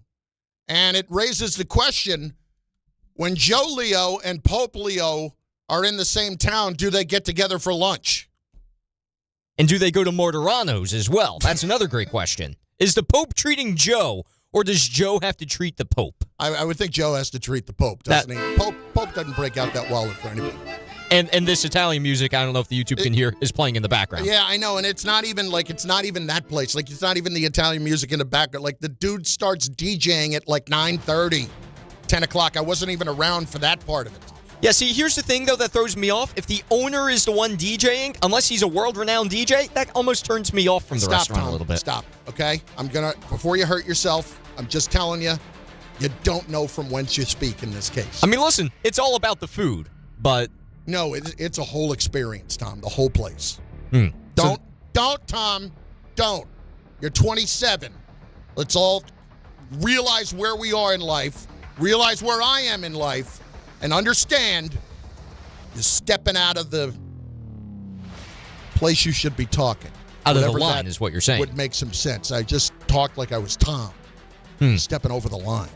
Yes. All right, Tom, go ahead. Any rate, so Sideline to Sideline. Football happened this weekend, and by football, I mean there was Hall of Fame inductions that took place this weekend. Congratulations, of course, go to Drew Brees, Larry Fitzgerald, Luke Kuechly, Adam Vinatieri, and Roger Craig on their well-deserved inductions. I just on a brief sad note, I was very sad to see that I guess Roger Craig is dealing with an early form of dementia as well. Yes. Like, it's just, I hate seeing this kind of thing, but you know what? The Hall of Fame's a great event. I have gone. It is awesome if your player is getting in. It's very cool. I was about to start speaking, and then I realized my microphone was on, so I would 100% agree with what you said. I was about to start speaking, and then I realized my microphone was on. Wasn't. There I go again. Any rate, Adam Vinatieri, I just want to play this, and I hope it's censored. He won the weekend because he had a wonderful speech and took even a shot at, well, I don't know if it's a shot at Pat McAfee, but it did make the crowd burst down to laughter. Pat McAfee's here in the crowd today. Great to see you, brother.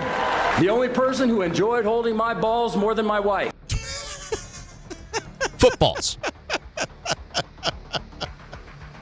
That wasn't it either. He took out Belichick, didn't he sure did, and I have that conveniently right here. Thank you for demanding excellence every single day. Your preparation, discipline, and attention to detail shaped far more than my football career. Unfortunately, Bill couldn't make it here today. There's a lot going on at UNC right now. He may be on a recruiting trip right now looking for the next Lawrence Taylor. I thought it was because training camp had already started, but in truth, it's because he's judging his girlfriend's cheerleading competition.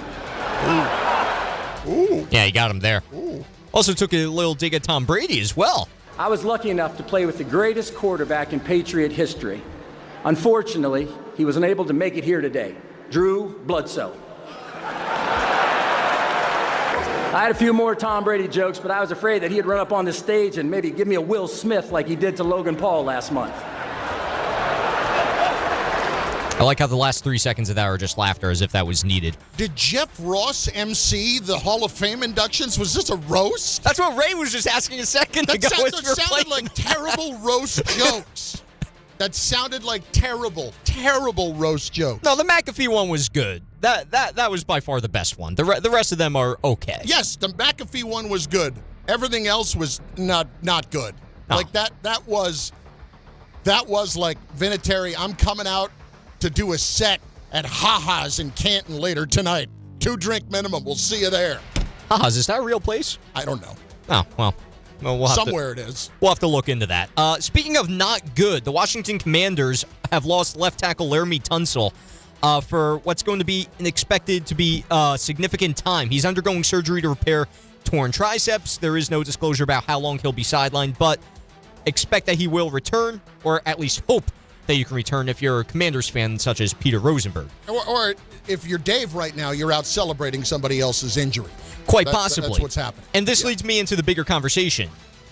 For anybody who stepped aboard the Commanders bandwagon into this season, as if maybe they'll have a better year than last year, does this give you less hope knowing that the best person on your line is not going to be protecting Jaden Daniels anymore for, let's say, over half the year? It's problematic. It's definitely problematic. Now, Jaden Daniels obviously is a very mobile quarterback, but anytime you're going to lose Laramie Tunsil, and remember one thing about Tunsil, like he's probably toward the back end of the career now. He's still an outstanding offensive lineman, but when you went and got him this offseason, that was a move that was to win right now, and that really hurts them. That really hurts Washington. Absolutely, that's a big blow for them. Next. So there's some more news. I don't know why I was going to say more news in the quarterback spectrum. I haven't even talked about quarterbacks yet. Teddy Bridgewater has decided to step away from the Detroit Lions during their training camp. He is going to be retiring again. He tried to make a comeback into the NFL after retiring the first time, and he's decided he needs to step away from the game again. I just hope for the best for Teddy because he sounds like an absolute gem of a human being off the field. Yeah, and some of the stuff with Teddy, like down in Florida when he got suspended for being a head coach for some of the things that he did, like it was like giving kids a meal or giving kids a couple of bucks here and there, like nothing. Paying for an Uber ride so that way they can get home safely. Exactly. Like, was so stupid. Teddy Bridgewater is always going to be one of those quarterbacks that I will feel like had a chance to be a whole lot better in the league, but didn't quite get there because of injury and such. Because if you watch him in college, that dude could spin the football and could put it in anywhere he needed to, into the tightest of spots that he needed to. I thought he was going to be a great quarterback, and he was great as a freshman. He kind of tailed off a little bit later, but then came back, and he was very, very good. Now, when you say top quarterback, you mean like a top 15 quarterback in the league? I thought Teddy Bridgewater could have been a top 10 quarterback in the league when he was really out. Yeah, I thought that was possible. I think he could have led the Vikings to a Super Bowl. I mean, that's what their expectations were when he got hurt, right? He got hurt, if you remember, before the 2016 season, and they went out and traded a first-round pick to the Eagles for Sam Bradford, and that allowed the Eagles to then turn and play Carson Wentz right away out of the gate. The expectations for the Vikings were to go big that year. Yeah. He had a chance to be special. He did. So anyway. So now we get into the locals a little bit here. Maybe this will set us up for a future conversation today, but I want to get into the Giants training camp a little bit because I want to hear from Coach Harbaugh and know what he had to think about the training camp now that the Giants' time at the Greenbrier Estates down in West Virginia, the great state of West Virginia, as John Denver once said in the song, they took place. So, Mr. Harbaugh, what are your biggest takeaways from camp? Well, I think we got a lot better. That's probably what we got out of it. We improved tremendously. We're much further along than we were when we started. I think we can look back and say that we've come a long way. The competition is really tough in this league, and every team is doing the same thing. So you're in a race every single day to be at least the best you can be. And again, everybody's trying to do the same thing in the NFL, so that's why it's so tough. But I thought our guys did a good job. I'm happy with where we're at. It's just a matter of keeping your head down and staying after it every day. Never taking a breath in terms of your mindset and your determination to get better. This guy always says the right things. I mean, that's a veteran coach for you right there, and I really hope that they would improve coming out of camp. So I guess I didn't know what much more I could have expected from John Harbaugh there. But here's an interesting note, though, that I found from Jordan Raanan, who spoke to Ty Butler this weekend and on his Sunday show. Tune in from 8 to 12 every Sunday for Ty's wonderful show. Jordan was asked how Jaxson Dart has been handling camp, and his answer intrigues me for a reason that you might hear in this answer. You're learning a new offense. You're learning new plays. You're trying out plays, actually, that you can see if you're even going to keep.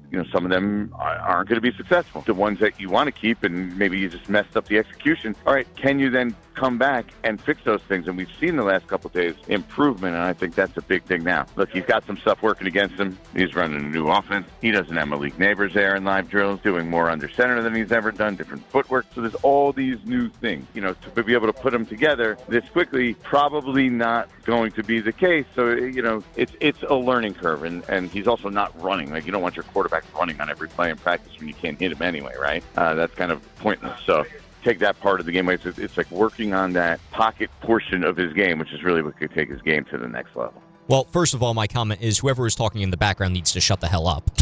And my second comment and main point about this is he never described the camp as great for Jaxson Dart, but it's something that he's going to have to work on. It's going to take a learning curve. It's going to take a little bit of time. So what I'm taking away from this is maybe, just maybe, the Giants won't come out guns a-blazing to start the season. This might have to be a slow churn before we really get to see what Jaxson Dart's capabilities are under John Harbaugh. Well, it really begs a bigger question for me. Like, I know how excited people are getting about the Giants potentially winning 8-9 games and having a season and kind of being in it toward later in the year because they assume that this is a done deal. Would you rather win 5 or 6 games and know that Dart is the guy than win 8-9 and he's just okay during the year? Like, you could have there's a lot of different ways you could get there, okay? I'm suggesting basically your defense takes a massive step forward this year, but maybe your offense doesn't. And maybe Dart goes through some growing pains, and you don't really feel as great about it as you did maybe at the end of last year. The big concern last year was the injuries. He's going through the new offense, and it's not going as smoothly, but he is improving. You're obviously encouraged, but would you rather have the Giants win 5-6 games but know that you've got the guy? Or would you rather have them win 8-9 games and you still have the questions? Because you're all starved for winning right now. We'll discuss more in a moment, but that's your question right now at 800-919-3776. Would you rather Dart was just okay and they won 8 or 9 games, or they won 5 or 6, but you knew Dart was a guy? Carlin, ESPN New York. Hey, Yankees fans. Join us at Yankee Stadium on Friday, August 21st, as the Yankees take on the Toronto Blue Jays. And don't miss Cody Bellinger Bobblehead Night, presented by T-Mobile. The first 18,000 guests through the gates will take home an exclusive Cody Bellinger bobblehead. Get here early, grab the giveaway, and cheer on the Bronx Bombers. Tickets are available now at Yankees.com/tickets. If you're living with neck pain, back pain, sciatica, migraines, nerve pain, or chronic joint pain, you don't have to just live with it. I'm Michael Kay, and I want to introduce you to Dr. Jay Shah at Sandwell Pain. Dr. Shah is Ivy League trained, double board certified, and specializes in non-surgical, image-guided treatments that help get to the source of your pain. With convenient offices in Woodbridge, Livingston, and Englewood, expert care is never far away. So if pain is keeping you from doing the things that you love this summer, take the first step toward relief. Visit SamwellPain.com to book your appointment online. There are a million reasons to love New York. Making your budget stretch isn't one of them. According to an independent study, Amazon prices average 14% lower than other retailers. Get food, fashion, furniture, and more shipped straight to your building. Plus, another study found Amazon Prescription Pass customers pay nearly 1/3 less out of pocket. Learn more at aboutamazon.com.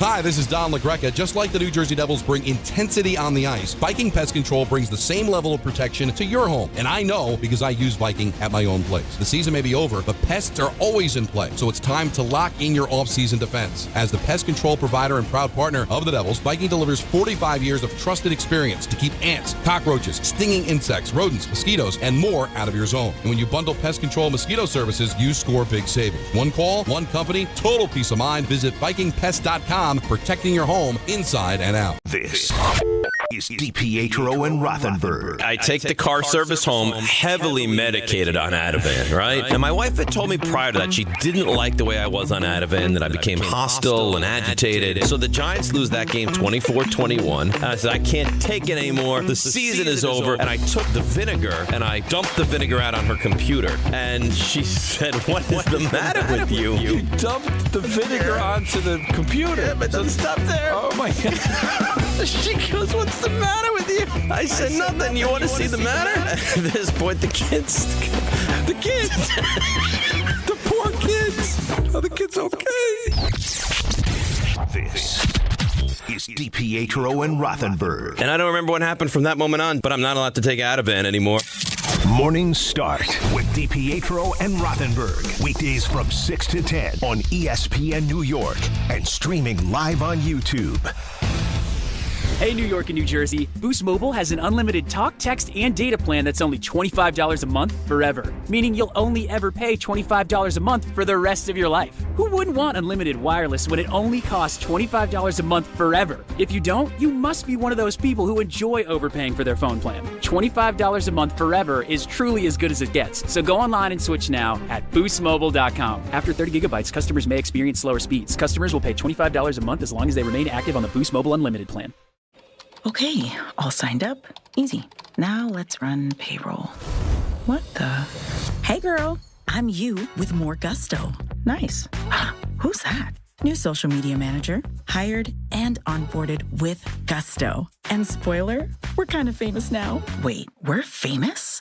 Oh, well, I'm famous. Payroll, benefits, and HR. Designed and built for small businesses. Choose a future with gusto.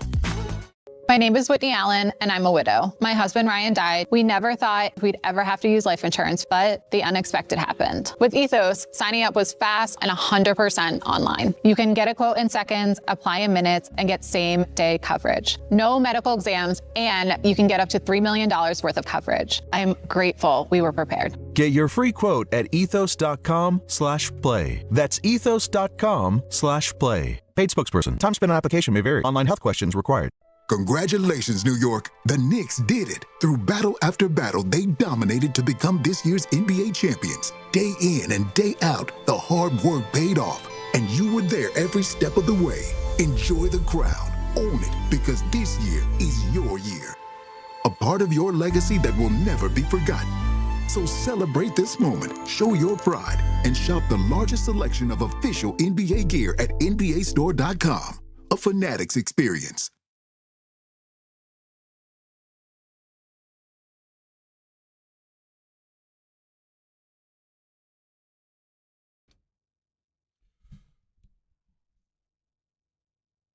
Dart is going through more growing pains in his second year. That Pluto Nash over on the ESPN New York YouTube channel commenting right there. Primo Sabe, this is a year to find out if Jaxson Dart is the right guy, Carlin. Harbaugh is the right coach.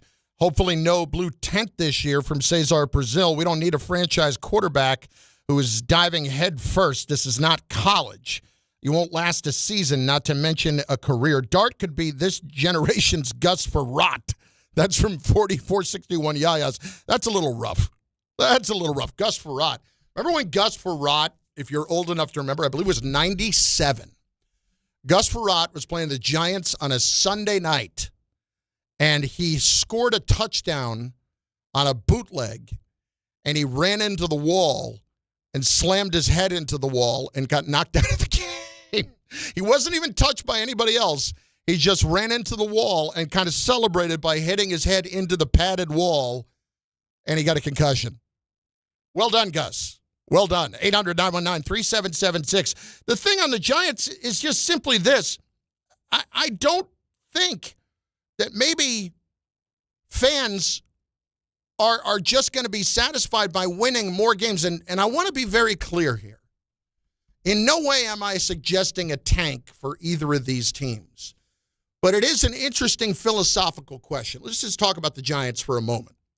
That if you went 5-12 or 6-11, but Dart clearly establishes himself as a top 12 NFL quarterback, is that good enough? Like, I'm assuming that if you only win that many games, your defense is just horrid.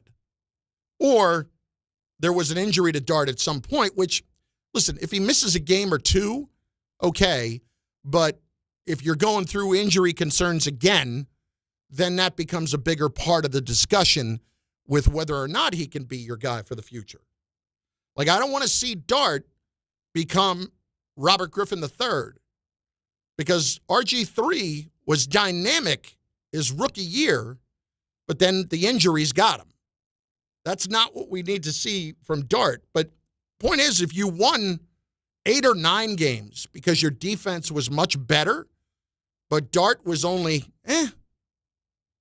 is that better for you or no? Are you feeling better about where it's headed? Or can you deal with 5-6 wins if you know that Dart's the guy? 800-919-3776. It's been waiting a bit. Where is the alarm? I hit the alarm.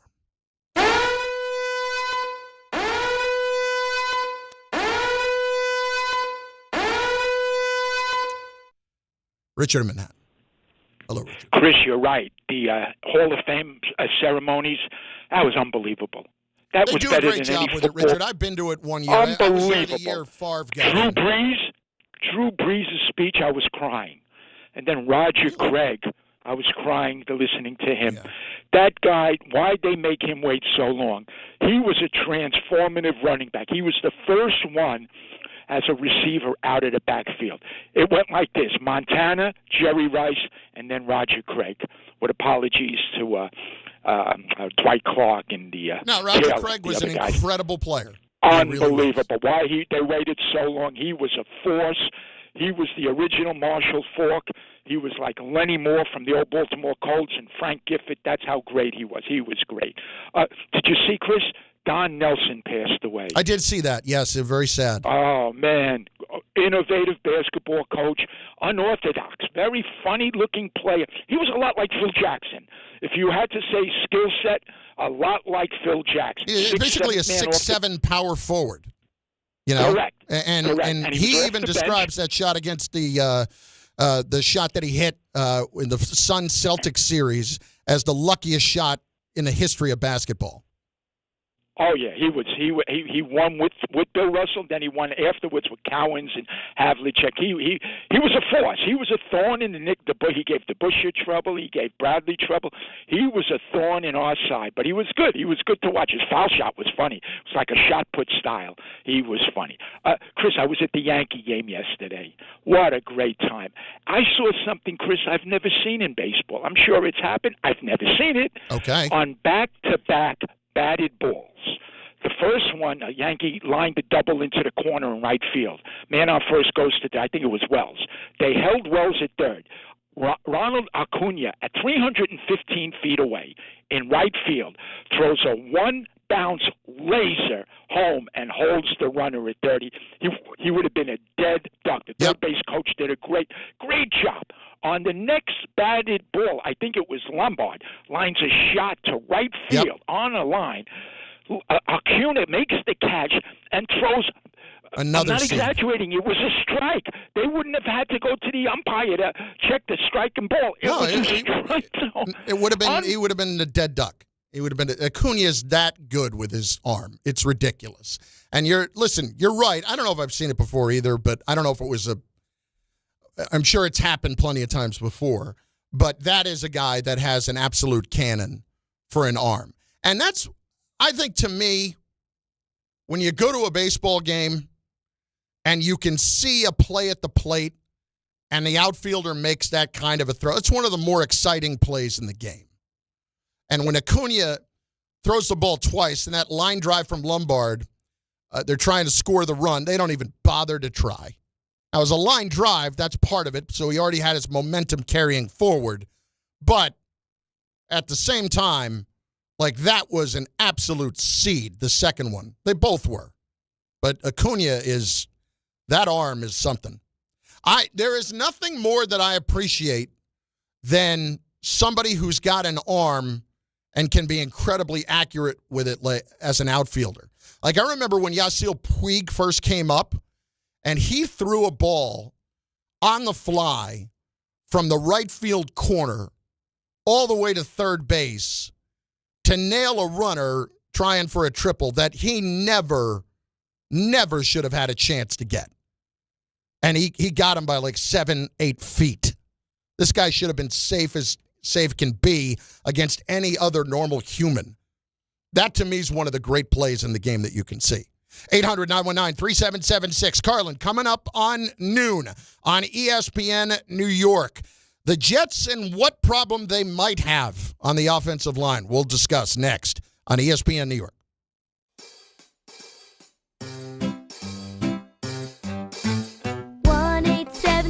Cars for Kids.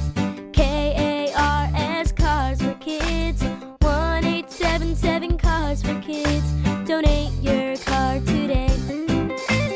1-877 Cars for Kids. KARS Cars for Kids. 1-877 Cars for Kids. Donate your car today. Ready to get rid of that old car? Donate it to Cars for Kids. Call 877-CARS-4-KIDS to speak to a friendly live agent. Donation is super easy, and your car can be picked up as soon as tomorrow. Go to carsforkids.org now or call 877-CARS-4-KIDS to donate your car today. 1-877 Cars for Kids. KARS Cars for Kids. 1-877 Cars for Kids. Did you know you can donate real estate too? Go to carsforkids.org. That's cars with a K. Tricon Construction is growing across New Jersey, delivering larger, more complex commercial projects with the precision today's developers expect. Because when the timelines, capital, and reputation are all on the line, you need more than a contractor. You need a true construction partner. Tricon brings experienced leadership, disciplined project management, and a team built around accountability and execution. From planning to completion, they build with purpose, professionalism, and pride. For serious commercial projects, build with Tricon. Visit triconbuilds.com. That's triconbuilds.com. You're in charge of ordering boxes. Small boxes, big boxes, really big boxes. You're in charge of tape, labels, mailers, bubble wrap, extra bubble wrap. Just for fun. You're in charge of warehouse cleaning and safety supplies. Good thing there's Uline. Thousands of quality products for your business and warehouse needs, always in stock, ready to ship same day, and backed by Uline's legendary 24/7 customer service. Uline makes it easy because you already do enough. Uline. We warehouse for you. When care matters most, experience matters more. The Allure Group is redefining rehabilitation and long-term care across New York with 6 convenient locations. Their expert clinicians create personalized care plans to help you recover, rebuild, and get back to what matters most. From short-term rehab to long-term care, Allure is committed to comfort, dignity, and results. To learn more, visit allurecare.com. The Allure Group, where care meets compassion. I'm David Ortiz. When I lost my mom, she was only 46. And I lost my dad to cancer. It was the worst pain I ever felt. It made me think, What will happen with the people I love when my time is up? That's why I have life insurance. Ethos makes it easy. It's all online, take about 10 minutes, and you can get up to $3 million in coverage. Get your free quote at ethos.com/game. That's ethos.com/game. Paid testimonial. Time spent on application may vary. Online health questions required. It's Rich Eisen for Pella Windows and Doors. Sometimes teams take a timeout to regroup and call the right play. When it comes to your home, Pella Windows and Doors always has the winning game plan. They do it every day, and that's why your neighbors trust them. Visit Pella.com/Eisen today. Right now, Pella Windows and Doors of New Jersey is offering buy one, get one, 40% off windows and doors, and no payments, no interest for 24 months. Some restrictions may apply. See local showroom for details. Offer ends August 31st, 2026. Monkey Sports, built by players for players, is your one-stop shop for hockey, baseball, lacrosse, and more. Find top-name equipment and expert in-store services like sharpening, break-ins, and relacing. Shop in-store at Monkey Sports in Farmingdale or Woodbridge, or online for all the top brands. Whatever your sports, Monkey Sports gets you game ready fast. Monkey Sports, where athletes shop. ESPN New York is your home for the world champion New York Knicks. WHSQ and WCBS-FM HD2, New York.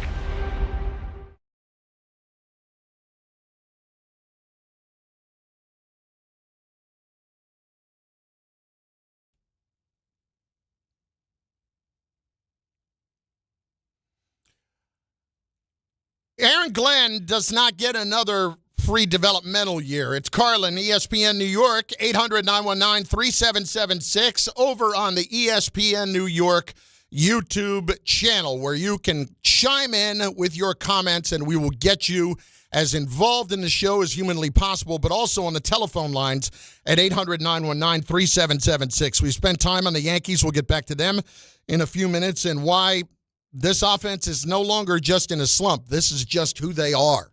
And some alarming numbers that you have to hear about what's going on with this offense. On Jaxson Dart, and whether or not fewer wins, but establishing himself as the quarterback of the future is a lot more important this season, or if winning as many games is the most important thing for the Giants. But I want to spend a few minutes on the Jets. On Saturday, maybe it was Friday, it was over the weekend, David Bailey, prior to nicking his ankle, which does not sound like it's that serious, had a 9-play stretch where he sacked Geno Smith 3 times. The Jets had Geno Smith sacked 3 times in 9 offensive plays. I'm one of these people that has looked at the offensive line and thought that this was something that had the potential to be one of the strengths of the team. And I think the Jets look at it that way, too, the way it's situated, that they can actually run the football with Breece Hall behind this line and protect Geno Smith well enough. Now, I get it, guys. I am not going to be one of these people that goes off on how great David Bailey can be when you're not even allowed to tackle the quarterback yet, okay? David Bailey may turn out to be a dynamic pass rusher, and man, I hope he does. But we were saying the same thing about Abdul Carter last year, and he's late for meetings, and he's getting suspended for quarters, and he doesn't turn out to have the kind of year that you would expect in year one. We're not even at a preseason game yet, and already we're saying that Carter, or that Bailey belongs. All right, everybody calm down. I'm feeling good about it. Everybody calm down. What I actually would point to would be, wait a second, that's happening already with the Jet offensive line? The one thing we do tend to forget is that, you know, their 2 tackles are not exactly old-timey guys. Membu, who's had a really good camp up until this point, and Fashanu are both young players. They're both in their 2nd and 3rd years, respectively. So, yes, they should be improving, and yes, they have the chance to be, I think, 2 really good tackles in the league.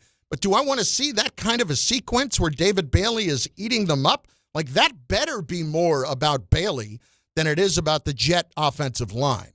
I won't sit here and tell you I'm concerned yet, but it catches my attention when I see something like that happen. It catches my attention when Geno started, I think he started 5 for 5 and then finished something like 12 for 21. All of this to say that the Jets have a good enough amount of talent where 5 and 6 wins shouldn't just be acceptable because they got better. Like 5 and 6 wins this year, 6 wins, should still be a disappointment. We have been conditioned to celebrate competence around here. Have you noticed that when it comes to the Jets? Let's celebrate competence. Let's celebrate winning 10 games even though we didn't make the playoffs. Let's celebrate Ryan Fitzpatrick having a career year and giving him a big contract. Let's celebrate the team looking functional. Let's celebrate just those instances where Aaron Rodgers is playing and actually looks like a football team. We have been celebrating competence in the few times that it has shown up for entirely too long when it comes to the Jets. In year 2, for Aaron Glenn, competence is not enough anymore. I'm not telling you that the Jets have to go win 10 games.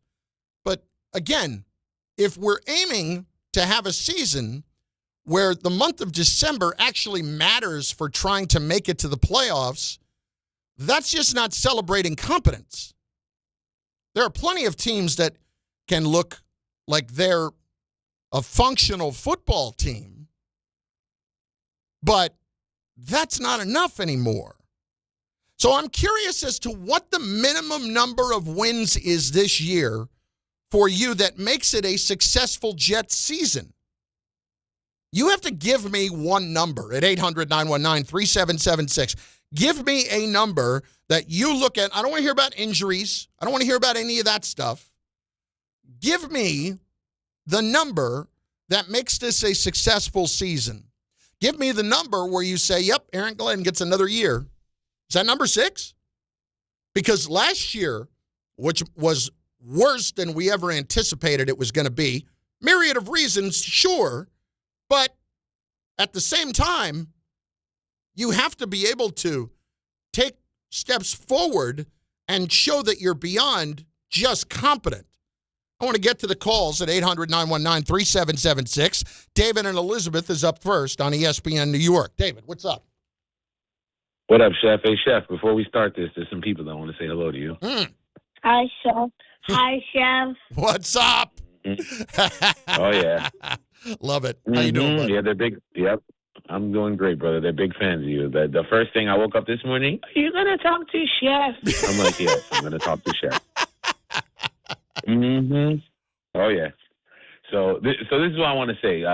Just a few things. Number one, the number that would get Aaron Glenn to be, to get another opportunity, another bite at the apple, as my father would say, it'd have to be 9 wins. And I'm going to be honest with you, he's not going to get there because that's too many wins. Yeah, it's too many wins, and he's not going to get there.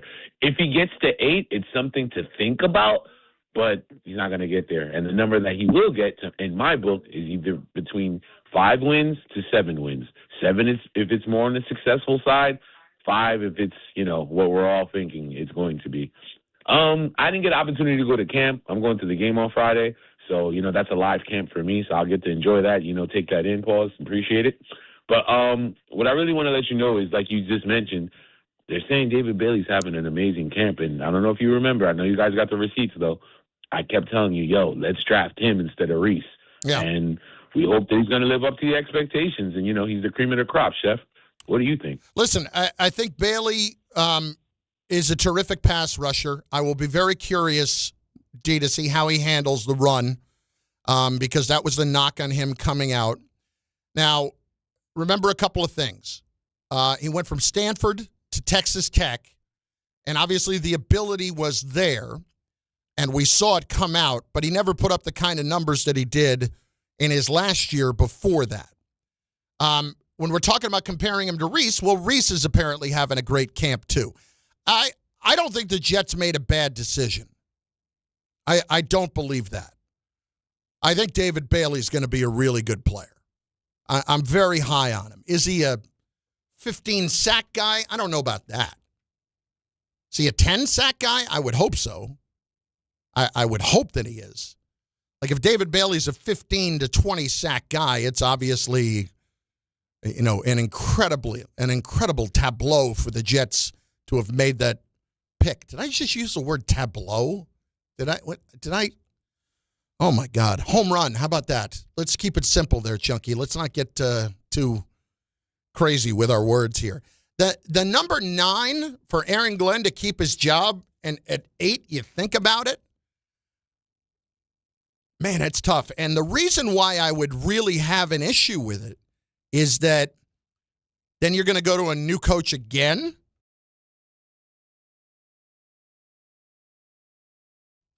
Summer cold getting me right now. Sneezes coming out.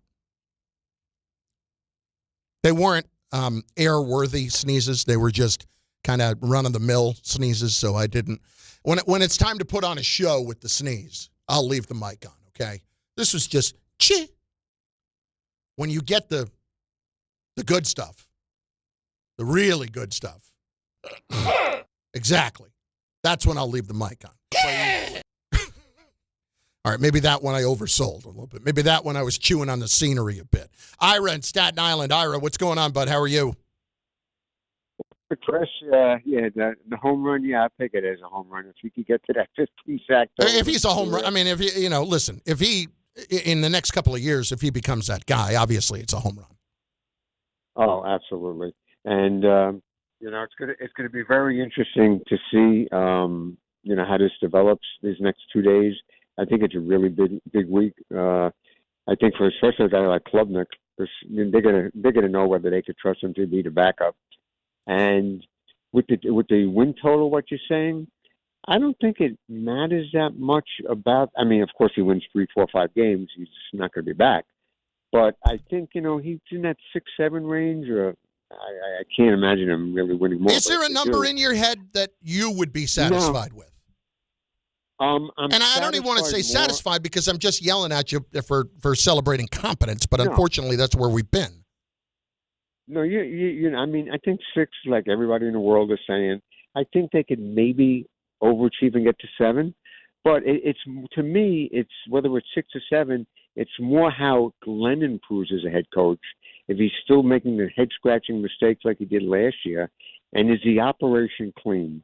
If it's clean football and they're competitive and they're not doing these stupid penalties and he's not running down the sidelines like dancing like Michael Jackson, then you know what? Maybe we have something here. So I think the win total, you got to win games, but I think it's more about the operation and how the team looks. And I think 6 or 7 really won't determine whether he gets fired or brought back. Okay, but what I'm hearing and what you're saying, you're looking for competence. Of course. But we don't want more than competence? Listen, you do, but you have to be realistic. Yeah, I know. The problem is, how often do we find ourselves uttering that sentence? We got to be realistic. I know. Believe me, I'd love to be on the phone and say, listen, they're going to win 10 games. I have confidence.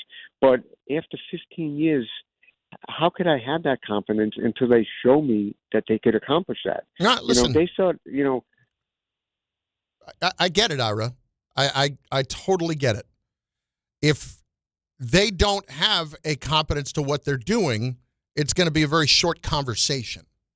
If they're not getting to the line of scrimmage and they're having dumb penalties, delay a game penalties, false start penalties, and they look silly, and he looks overmatched in some points, that's a problem. What really concerns me about that is that they now have more on his plate. He's now the defensive coordinator, too. So we're asking you to be better as a head coach and better in managing the game while you're running the defense, too. That's tricky. So we're going to ask you to improve, but we're going to ask you to spin these plates over here, too, at the same time. That's where that issue is for me. I'm not saying he can't do it. I think he can. I'm hopeful that year one is behind him now, and he took enough out of it and can really grow from it. I'm hopeful. I hate to, God, I find myself just immediately going back to that word realistic.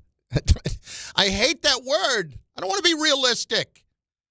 Doesn't it suck when somebody tells you have to be realistic about something? Well, you might be able to chase after this for a career, but you got to be realistic. What's your plan B? Well, listen, you might get a chance to win 10 games this year, but you got to be realistic. Things got to work out. How about 5 or 6 or 6 or 7? Being realistic sucks. I want to be hopeful, but I want to be more than hopeful. I want to be hopeful based on actual facts. Ernest in Brooklyn next, ESPN New York. Ernest, what's the number to make this a successful Jet season? How you doing? Love your show. Appreciate that. I'm being realistic, but believe it or not, I might sound crazy, but if I watch those preseason games and he has those guys like the half quarter playing, I think they can get 10 games because I think they could beat a couple of people we don't expect them to beat. But they got to hit the floor running. I would say 10. It's very competitive in the AFC. They still might not make the playoff, but if they can get the 10 games of 9, really 10, I think they're showing me something. So I went back and looked over the last several years. It's interesting that you bring that up, okay? Since 2020, when we've had 7 playoff teams. The team that is the 7th spot, I'm not talking about teams that win the division with 8 and 9 records, like the Jaguars last year. That's not what I'm talking about. I'm talking about the teams that make the wild card in that 8-9 vicinity. You can make the wild card with 9 wins. You'd have to break some tiebreakers, but you can make the wild card with 9 wins. The problem is what you are asking is, all right, we need to beat some teams that maybe we're not supposed to beat, but we also have to beat every team that we are supposed to beat. We have to go and definitively win in Tennessee. We have to beat Cleveland at home. We have to beat Miami twice. We have to beat Vegas. We have to beat Arizona. Those are all games that it's not a question. It's no, those have to be givens. And with the Jets, that hasn't always been the case. It's margin for error that we talk about. All right, good talk. I agree. We'll see you out there.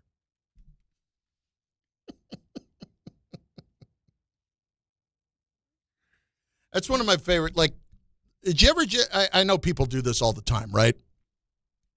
Just throwing lines out there from movies, and just whenever they fit.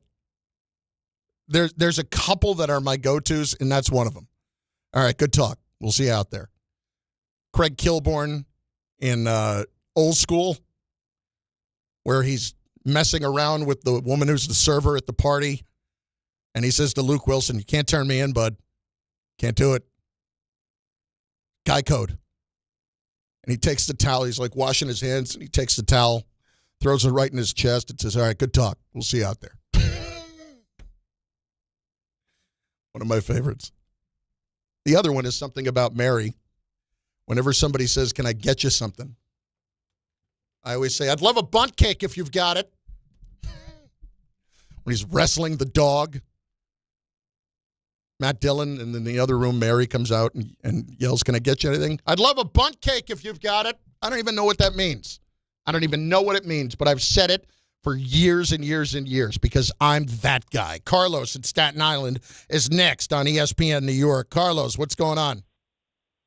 Hey, thanks for taking a call. Real quick, something about Mary. Franks and beans. That's my favorite.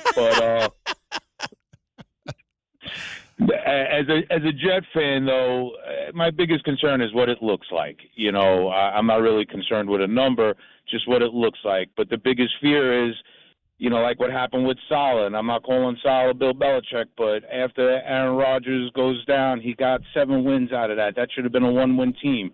Woody always gets his hands in, and he thinks we're a little more ahead than we are. And then we're back at, 3 picks in the first round again in 5 years. So I'm just really, as long as it looks good, December, we're in the hunt, then I would be happy. Now, here's the thing. If the franchise quarterback that you want is unattainable, you feel good that you have 3 picks, but it may still be unattainable because whoever's sitting at number 1, let's say it's the Dolphins, they're not trading that pick away to the Jets for 3 first-round picks if they believe in whoever it is as a franchise quarterback. They're not doing that. The Jets especially, what the Jets really need is for the Colts to have a terrible season. They need the Colts That's to what be I'm banking awful. on. Hopefully Daniel Jones does Daniel Jones things. I don't know, man. Before he got hurt last year, he looked pretty damn good. They were talking about the way he was playing and Jonathan Taylor, the way he was running the ball. They were talking about Taylor for MVP. Well, how the hell did you get the beans above the fry? I mean, Is it the Frank or the beans? Oh, my God. This is my life. I'm a 50-plus-year-old man who just goes around quoting movies and firing at other people. And I know we all do it, but I probably take it to a level that I shouldn't take it to. Like, there's a chance that if I was in a job interview, that if somebody asked if they could get me something, like some water or something, that I might say, I'd love a bunt kick if you've got it. I might say that. I might say that. And here's the thing. It's so obscure of a joke, they're not going to get it. That's what I can guarantee right there. Same thing with the old school joke. All right, good talk. See you out there. We have to stop grading competence and stop grading camp with the Jets. Start grading expectations. Start looking toward what actually matters. And I understand that David Bailey has generated some legitimate training camp buzz. That's been great. But you get a couple of practices here back-to-back with Tampa Bay. And nowadays, they get more out of these joint practices than they really do with the actual games themselves. So I'll be very curious as to how the next couple of days play out. But more than anything, what is the minimum number of wins that makes this a successful Jets season? Like, there is a number. And for me, I laid out games for you that the Jets have to win. And if the Jets don't win the games that they have to win, well, then we've got an issue. Because then you're giving away a couple of them. And we can sit here and say, you have to win against Tennessee at home. Tennessee has Cam Ward. They've got Dable. They've got Saleh. The one thing we've always known about Saleh when he was here is the defense was going to be good. So if we just say we mark the following games as must-wins, right? Tennessee, Cleveland, 2 Miami, Vegas, Arizona. That's 6 wins right there. That's 6. If I told you right now, Ray, I give you those 6 games again. On the road at Tennessee, home for Cleveland, the 2 games against Miami, home for Vegas, at Arizona. Those are what I'm telling you are the games that they have to win. How many of those games do they win? Of those 6? Of those 6, knowing the Jets, I say 3 of them.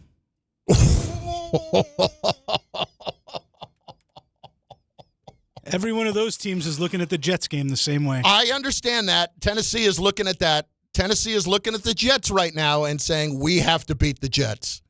They are absolutely looking at them that way. But I don't think Arizona can't look at anybody and say that. Miami, guys, I watched Miami practice the other day, all right, on Saturday in person down at Hard Rock Stadium. The Dolphins are trying to build with pieces, and you can see where some of the pieces are, like the left side of their offensive line with Caden Proctor at guard and then Patrick Paul at tackle. It's going to be good. But they've got Achane. The rest of the offensive line, I don't know yet. Malik Willis looked decent. I'm going to give you 5 seconds. Name more than one Dolphin receiver. Tom Bauer, if I give you 5 seconds, can you name more than one Dolphin receiver currently on the roster? Go. Is Braxton Berrios still there? No. Is Waddle still there? No, he was traded. Then no. All right, good try. Good talk. We'll see you out there. Ray, 5 seconds. Name a Miami Dolphin receiver. Give me one. Go.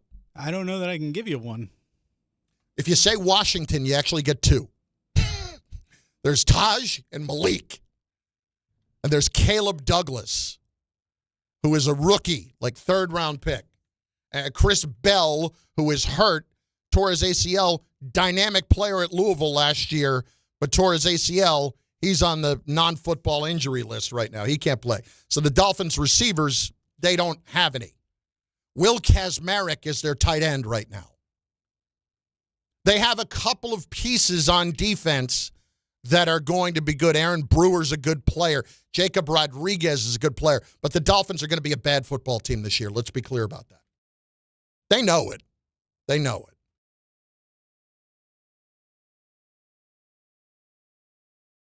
Again, weak little sneeze. I'm not even bringing the good stuff with this. I got like the little summer cold right now, and I can't even give you the good sneeze.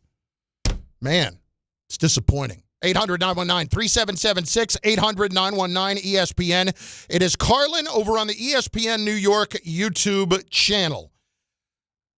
Scott Roth, we want a competitive team on Sundays. So, in other words, you want competitive, you want competence. That's what you're looking for. Okay. 800-919-3776. Hey guys, it's Peter Rosenberg. And listen, you know me. I'm always honest about what's going on with my life. And recently, I've just been dealing with some nagging pain that I've finally decided I wasn't going to ignore anymore. So I ran into my guy, Dr. Jay Shah at Samwell Pain. Decided to set a meeting. And after we talked, I understood why so many people recommend him. He's Ivy League trained, all right? He's the real deal. He's double board certified, and he takes a non-surgical approach to helping people get back to living their lives. If pain is keeping you from enjoying your summer, don't just live with it. Go check out Samwell Pain. Visit SamwellPain.com. Trust me. At City Harvest, we believe no New Yorker has to go hungry. With your help, we're on the road 365 days a year, rescuing over 77 million pounds of nutritious food and delivering it free to millions of New Yorkers, transforming surplus food into sustenance, sustainability, and smiles, rallying thousands of New Yorkers to power a network of nourishment across our city. One day, one meal, and one New Yorker at a time. That's how we feed good. Donate at cityharvest.org. This is the Michael K. Show. I think that when you watch a team every single day, I think we get more of a harsh perspective because teams that are having quote-unquote good years, the injury-decimated Yankees play those teams, and they seem to handle them quite well. Maybe things are not as bad as we all think they are because we're watching them every single day. The Michael K. Show, weekdays at 1 on ESPN New York and streaming live on YouTube. Presented by the Parisman Firm. Whoever said fork in the road must have been hungry for the Sorrento and Sorrento Turbo Hybrid. Their 3-row seating and 10-year, 100,000-mile limited powertrain warranty. With a capable Sorrento and Sorrento Turbo Hybrid, every way forward is the right way. Visit your local Kia dealer today. Kia, movement that inspires. Call 800-333-4KIA for details. Drive safely. See retailer for warranty details. Miller time. People think it just happens, but that's not true. You know what you gotta do? You gotta go say hello with some beers. Make the plans. Forget the couch. Go to that thing. Play the game. See them in person. Talk to that stranger. Live a little. Small acts of rebellion that bring us together. Because legendary moments start with a light. It's Miller time. Celebrate responsibly. 2026 Miller Brewing Company, Milwaukee, Wisconsin. There you were, surrounded by fans. Everybody remembers the game. Nobody remembers the guy coughing behind you. Till a few days later, at 2 a.m., you wake up with a fever and your throat's on fire. Now what? Urgent care? Closed. ER? Slammed. Telehealth? Maybe, but the pharmacy's closed. You needed a medical emergency kit. These aren't first aid kits. They contain essential prescriptions used for over 30 common conditions. Sinus and ear infection, UTIs, stomach bugs, traveler's diarrhea, and more on hand before you need them. Use your doctor-developed guidebook to select the right prescription or call their telemedicine doctor standing by. It's like an urgent care and drugstore at home. When you're sick, traveling, or stranded, you'll wish you'd ordered a medical emergency kit. Order online in minutes and it's shipped to your door. And save $45 with my promo code 880 at urgentcarekit.com/880. That's promo code 880 at urgentcarekit.com/880. This is a special notice to U.S. taxpayers owing $10,000 or more to the IRS. Tax Relief Advocates is urgently notifying taxpayers that tax relief initiatives are now available that may significantly reduce or eliminate what you owe. If you're afraid of an IRS lien, levy, or wage garnishment, don't lose hope. You can now take advantage of these current relief programs to end all collections, reduce the amount you owe, and resolve your tax problem. Even if you have years of unfiled tax returns or are already in a payment plan, you may still qualify for significant relief. Struggling taxpayers can now get relief they need during these hard economic times. A hotline has been established by Tax Relief Advocates for you to call and see what you qualify for. They are A+ rated with the BBB and have over 1,000 5-star reviews. Don't wait. Call 800-575-9087. 800-575-9087. That's 800-575-9087 or simply visit TRA.com.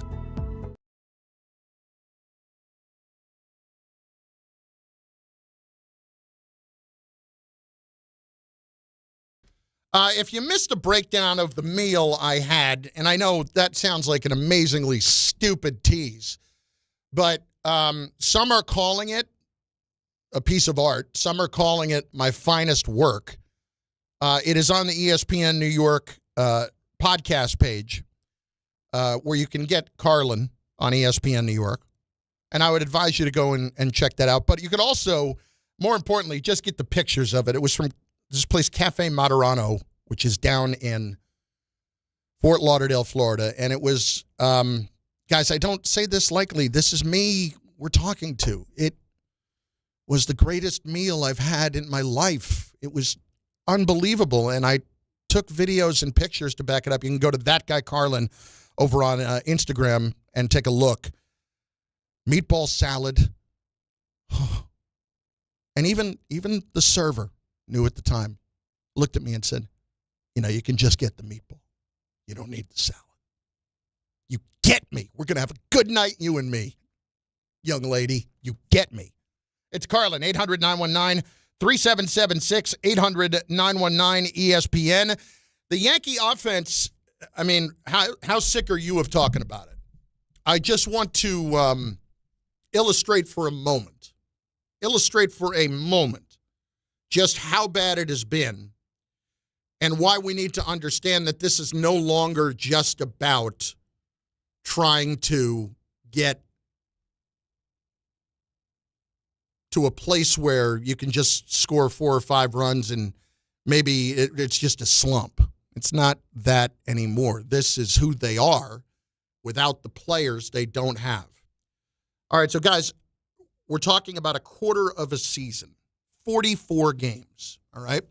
This is going back to June 20th, 44 games. The New York Yankees, who at one point this year were a top 5 offense. Granted, I know who was still playing at the time, but they were a top 5 offense. The New York Yankees over the last 44 games.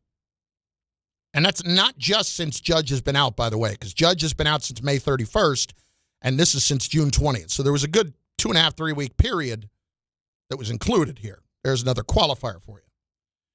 Last 44 games, they have scored 5 runs or more just 10 times. So that's less than a quarter of the time. They have scored 3 runs or less 27 times in 44 games. That's 61% of the time. They have scored 2 runs or less 19 times. That's 43%. In other words, The Yankees have scored 3 runs or less more than half the time, and 2 runs or less almost half the time. By the way, in averaging 3.3 runs per game over the last 44 games, that includes a game where they scored 12 and another where they scored 9. So a couple of numbers that have pumped up the numbers even more. It has been so bad. This is just who they are. I know that I have to continue to listen to things like this. Yeah, I mean, but that's baseball. But, when you're going through, the stretch where we've been offensively,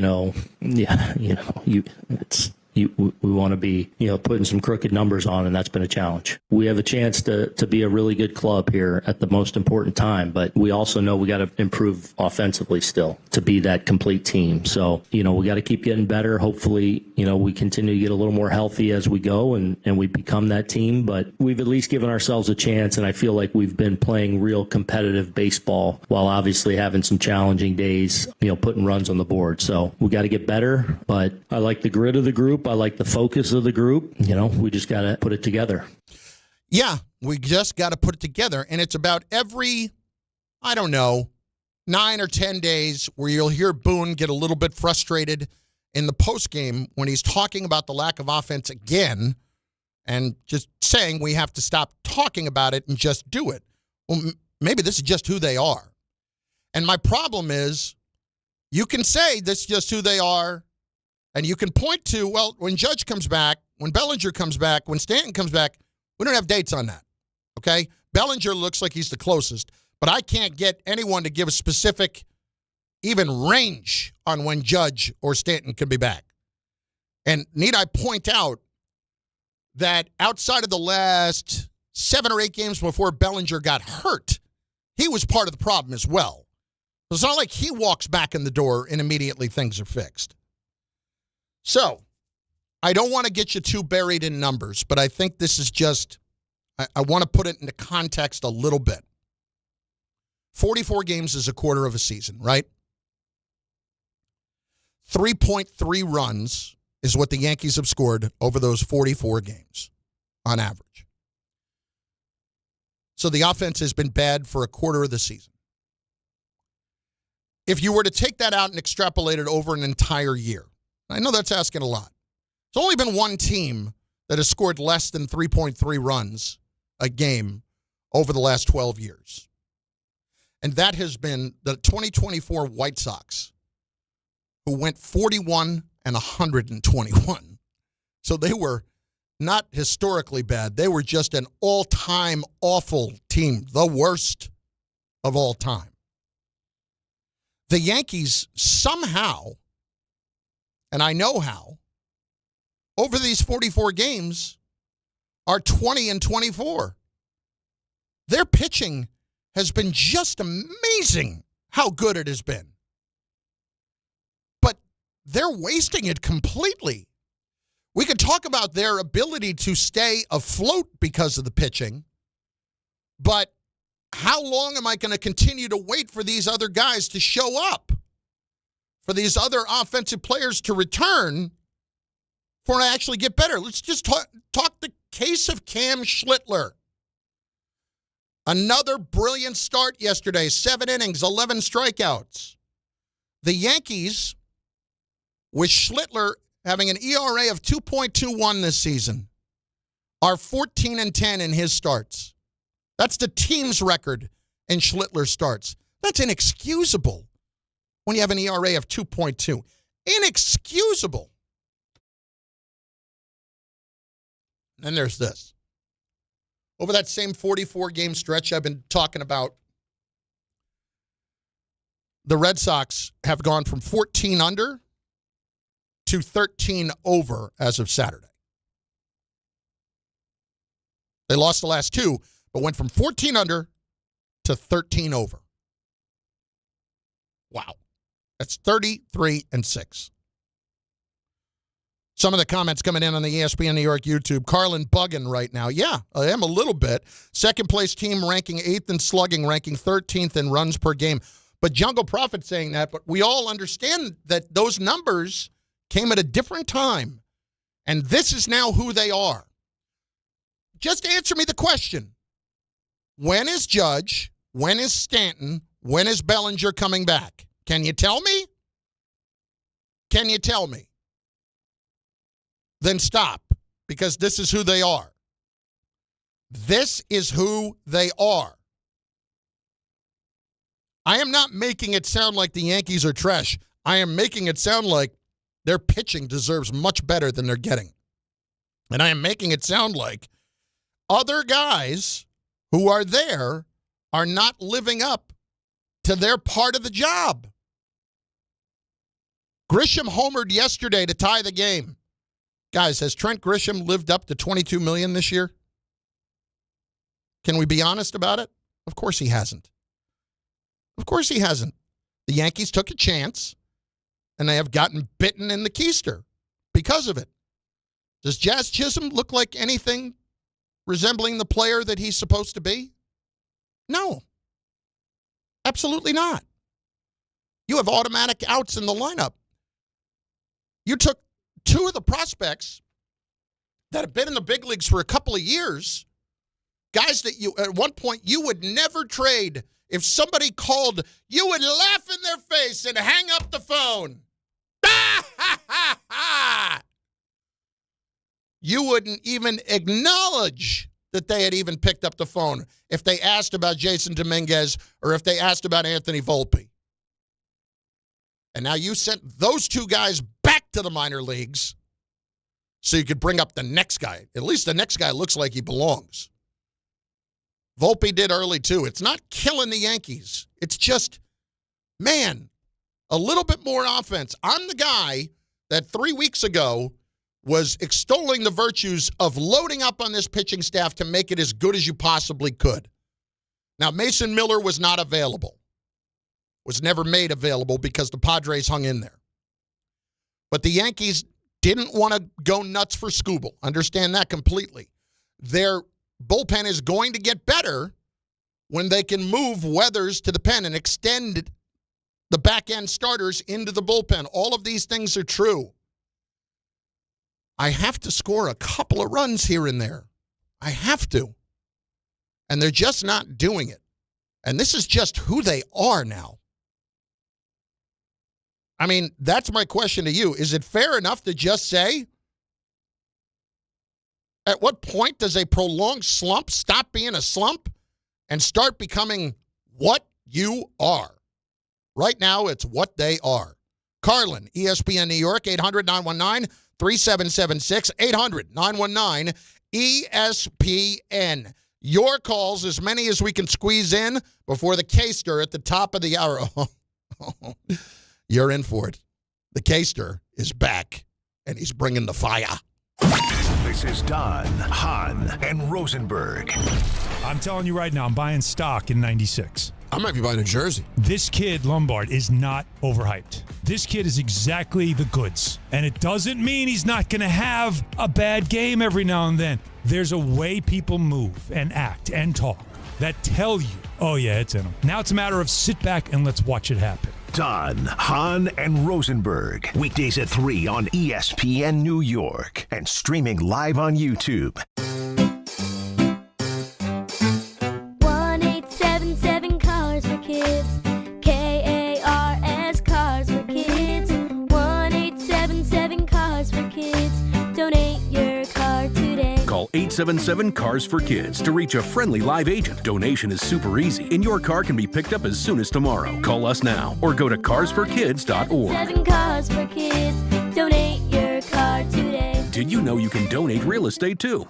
The U.S. Open kicks off with Fan Week, Sunday, August 23rd through Saturday, August 29th. The grounds are free and open to the public, featuring top player practices, live entertainment, a silent disco, block party, and more. Plus, new this year, Fan Week begins with Arthur Ashe Kids Day on Sunday, August 23rd. Grounds entry is free, but a fan access pass is required. Register now and learn more at usopen.org/fanweek. When care matters most, experience matters more.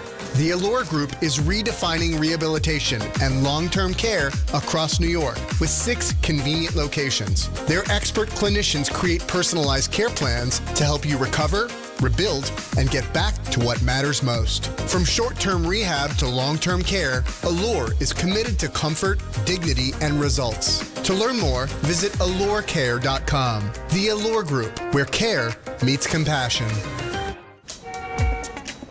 There are a million reasons to love New York. Making your budget stretch isn't one of them.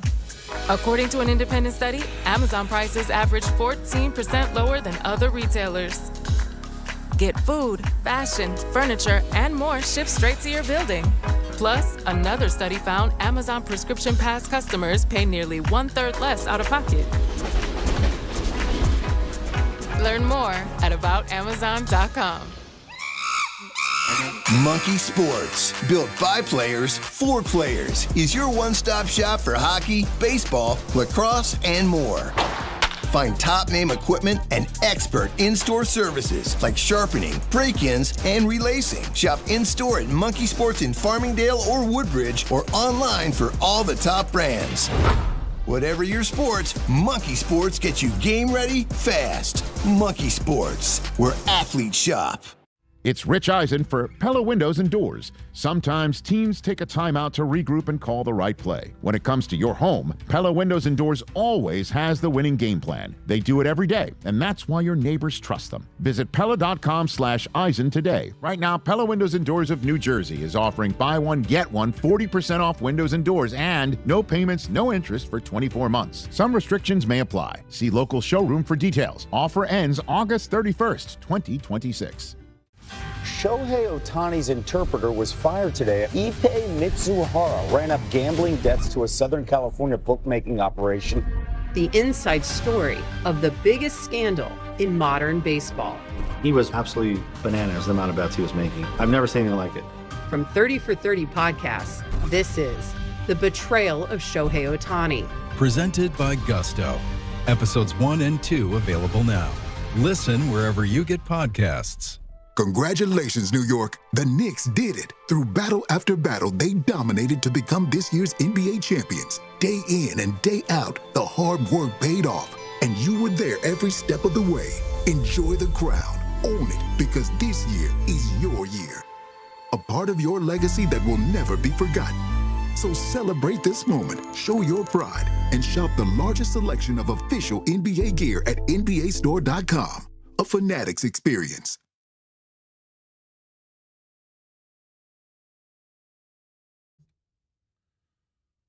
Let's do it. Carlin, 800-919-3776, ESPN New York YouTube channel. Up until 1 o'clock, the K-Stir standing by. Dave in the car up on ESPN New York. Dave, what's going on, dude? How are you? I'm doing fine. I wanted to run something by you, and I know I've been kind of beating this drum for a while. I'm all for the Giants, getting what is probably going to be a Hall of Fame coach. But I just think that the hype around this guy, I think people are ignoring a lot of what happened in Baltimore. Ozzie Newsome, 23 years in the head office, 2 Super Bowls. The brain trust of the Ravens with Ray Lewis, Lamar Jackson, so much talent on those rosters if you look at it. And now he's coming to a place in New York where the talent on the roster, where the a maturity on the roster, where the pressure of playing in the Big Apple is like no other place in the world and is nowhere close. The roster's nowhere close to what the Ravens have. So not be saying this about the Steelers ex-coach as well. These organizations that are very well run, a very good coach can find himself evolving and growing there. But now when you're in this place in New York, I just think that we got to have a wait and see attitude with him. When I say wait and see, I'm not even giving the Giants 6, 7, or 8 games. They're going to have to prove that they, are able to come together, mature, and stand up to the pressure of playing together as a semi-good football team. People are talking about the Giants. Winning 9 games would be like insane for the Giants right now. What are your thoughts? I think you're right. I think 9 games for the Giants is people are out of their minds if that's what they're counting on. I do think that there is going to be a bump. Now, you talk about Baltimore, okay? John Harbaugh's record in Baltimore was a winning percentage over 610. It was 613. He was 180 and 113. In his 18 years, I'm just counting, 5, 6, 7, 8, 9, 10, 11, 12. He had 12 seasons where they won double-digit games. 12 seasons. They won a Super Bowl. Obviously, the Ravens had enough to win more than one, and they didn't. But the Ravens have been an organization that has always valued consistency. And John Harbaugh brought them that. Now, a point that Bart always made is something to keep in mind. John Harbaugh did not build the Ravens culture. That was built before he took over as coach. That's set by their front office, by Ozzie Newsome and the like. So be very clear about that. But what John Harbaugh did was make sure that the culture stayed in place. But if you remember, Bart had talked about this many times, that like early in his career, there were some bumpy moments with Harbaugh. That there were, near a couple of revolts. Now, that's very early in his career. He's a much different coach now. The Giants have the right person in place, okay? It's who they had to have. After they have gone through all of these coaches since 2015, was it like 6 of them since Coughlin? I mean, the Giants had from 1983, 1982, all the way until the end of Tom Coughlin, the Giants had 5 coaches. Like since 2015, if we're counting interims, they've had like 6 over the last 10 years, I think. I have to go back and count them all, but it's a lot. And it's stupidly a lot. John Harbaugh's the right guy. There just is going to be a consistency to what they do that will make them a better team and a better organization and more stable. Has there been anything between Dable, between Ben McAdoo, between Joe Judge that has had them be a stable organization over this stretch? No, they've had a couple of good moments, but that's been about it. The Giants are about stability, about consistently being good, consistently having games in December that matter. John Harbaugh will get them to that point. Will he eventually have them win a Super Bowl? Yeah, potentially. If Jaxson Dart is the guy, if he has all the things that you need to get on a run and to win a Super Bowl, yeah, potentially. Is it definitive? Of course not. But one thing I'm very confident in saying is that within 2 to 3 years, if it's not this year, if they win 6 or 7 this year, which is very possible, that the Giants will absolutely be a playoff team within 2 to 3 years at the latest. At the absolute latest. I just think for this year, when you're asking for 9 and 8, look at the back half of the schedule. And you better find a way at the back half of that schedule to have 6 wins already going into after Thanksgiving. If you have 6 wins, then maybe you can win 8. You're not winning 9 because it's brutal down the stretch. They've got one gimme, and that's Cleveland. Is the case there? I've missed you. Missed you so much. Where have you been? Michael? Yeah. Where have you been? Me? Yeah, you. I'm right here, baby. I know, but I've missed you. You've been on vacation. Well, you know what? I felt like I was with you because, I mean, when you declare you're a man of eating. Yes. That you just had the greatest meal of your life? Yes. I mean, that's a little stunning, and I'm maybe bordering on hyperbolic. It was not. I'm telling you. I did everything I could to fight the hyperbole. Chris Russo thinks hyperbolic is something that horses get, a disease. Although we had Dog on last week, and he was great. How are you? Vacation good? Everything good? Everything good? Ready to go? You know what? So the week before I took the 4 days off, I was in Chicago, and it beat me up. Really? And I'm still coughing. So the 4 days off were just sitting outside, just trying. to get some air. So it really wasn't vacation. It was just getting healthier. Pretty much. Okay. All right. How about you? I'm good. I've got a little cough now myself too. Well, I heard some big news within the station. What's that? Since we're both now solo acts, they're going to combine the both of us for a 5-hour show. But the key is you're going to do the first 3 hours, and I'm going to do the last 2 hours. So not much has changed. So it's going to be called Carlin and Kay. So just call it Carlin and Kay straight for 5 hours, but we won't ever see each other, and we won't actually do it together. Well, this little crossover will be, that'll be the extent, Christopher. Can we align paychecks so that I'm at your level? Really, that's above my paycheck. You'd have to ask others. Listen, before I get too nuts here, I've been talking about this the whole show.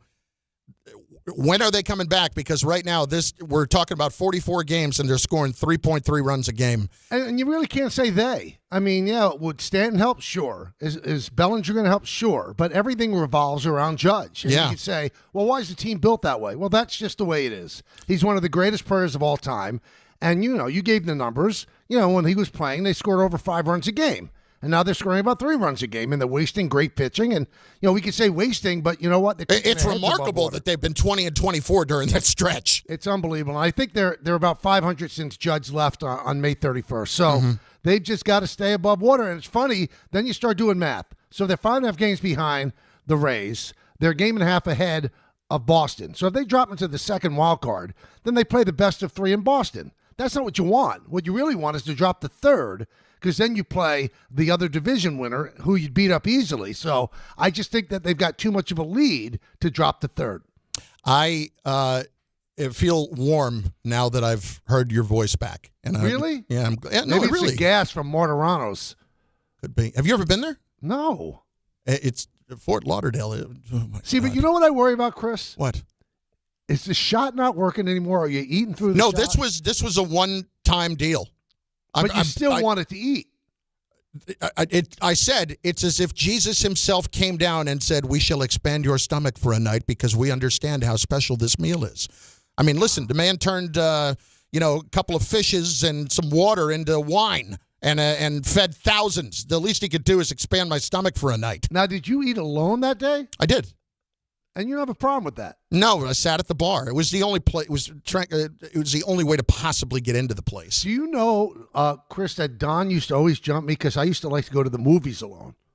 I don't know what's wrong with that. He said it was against my brand. It's against your brand? Yep.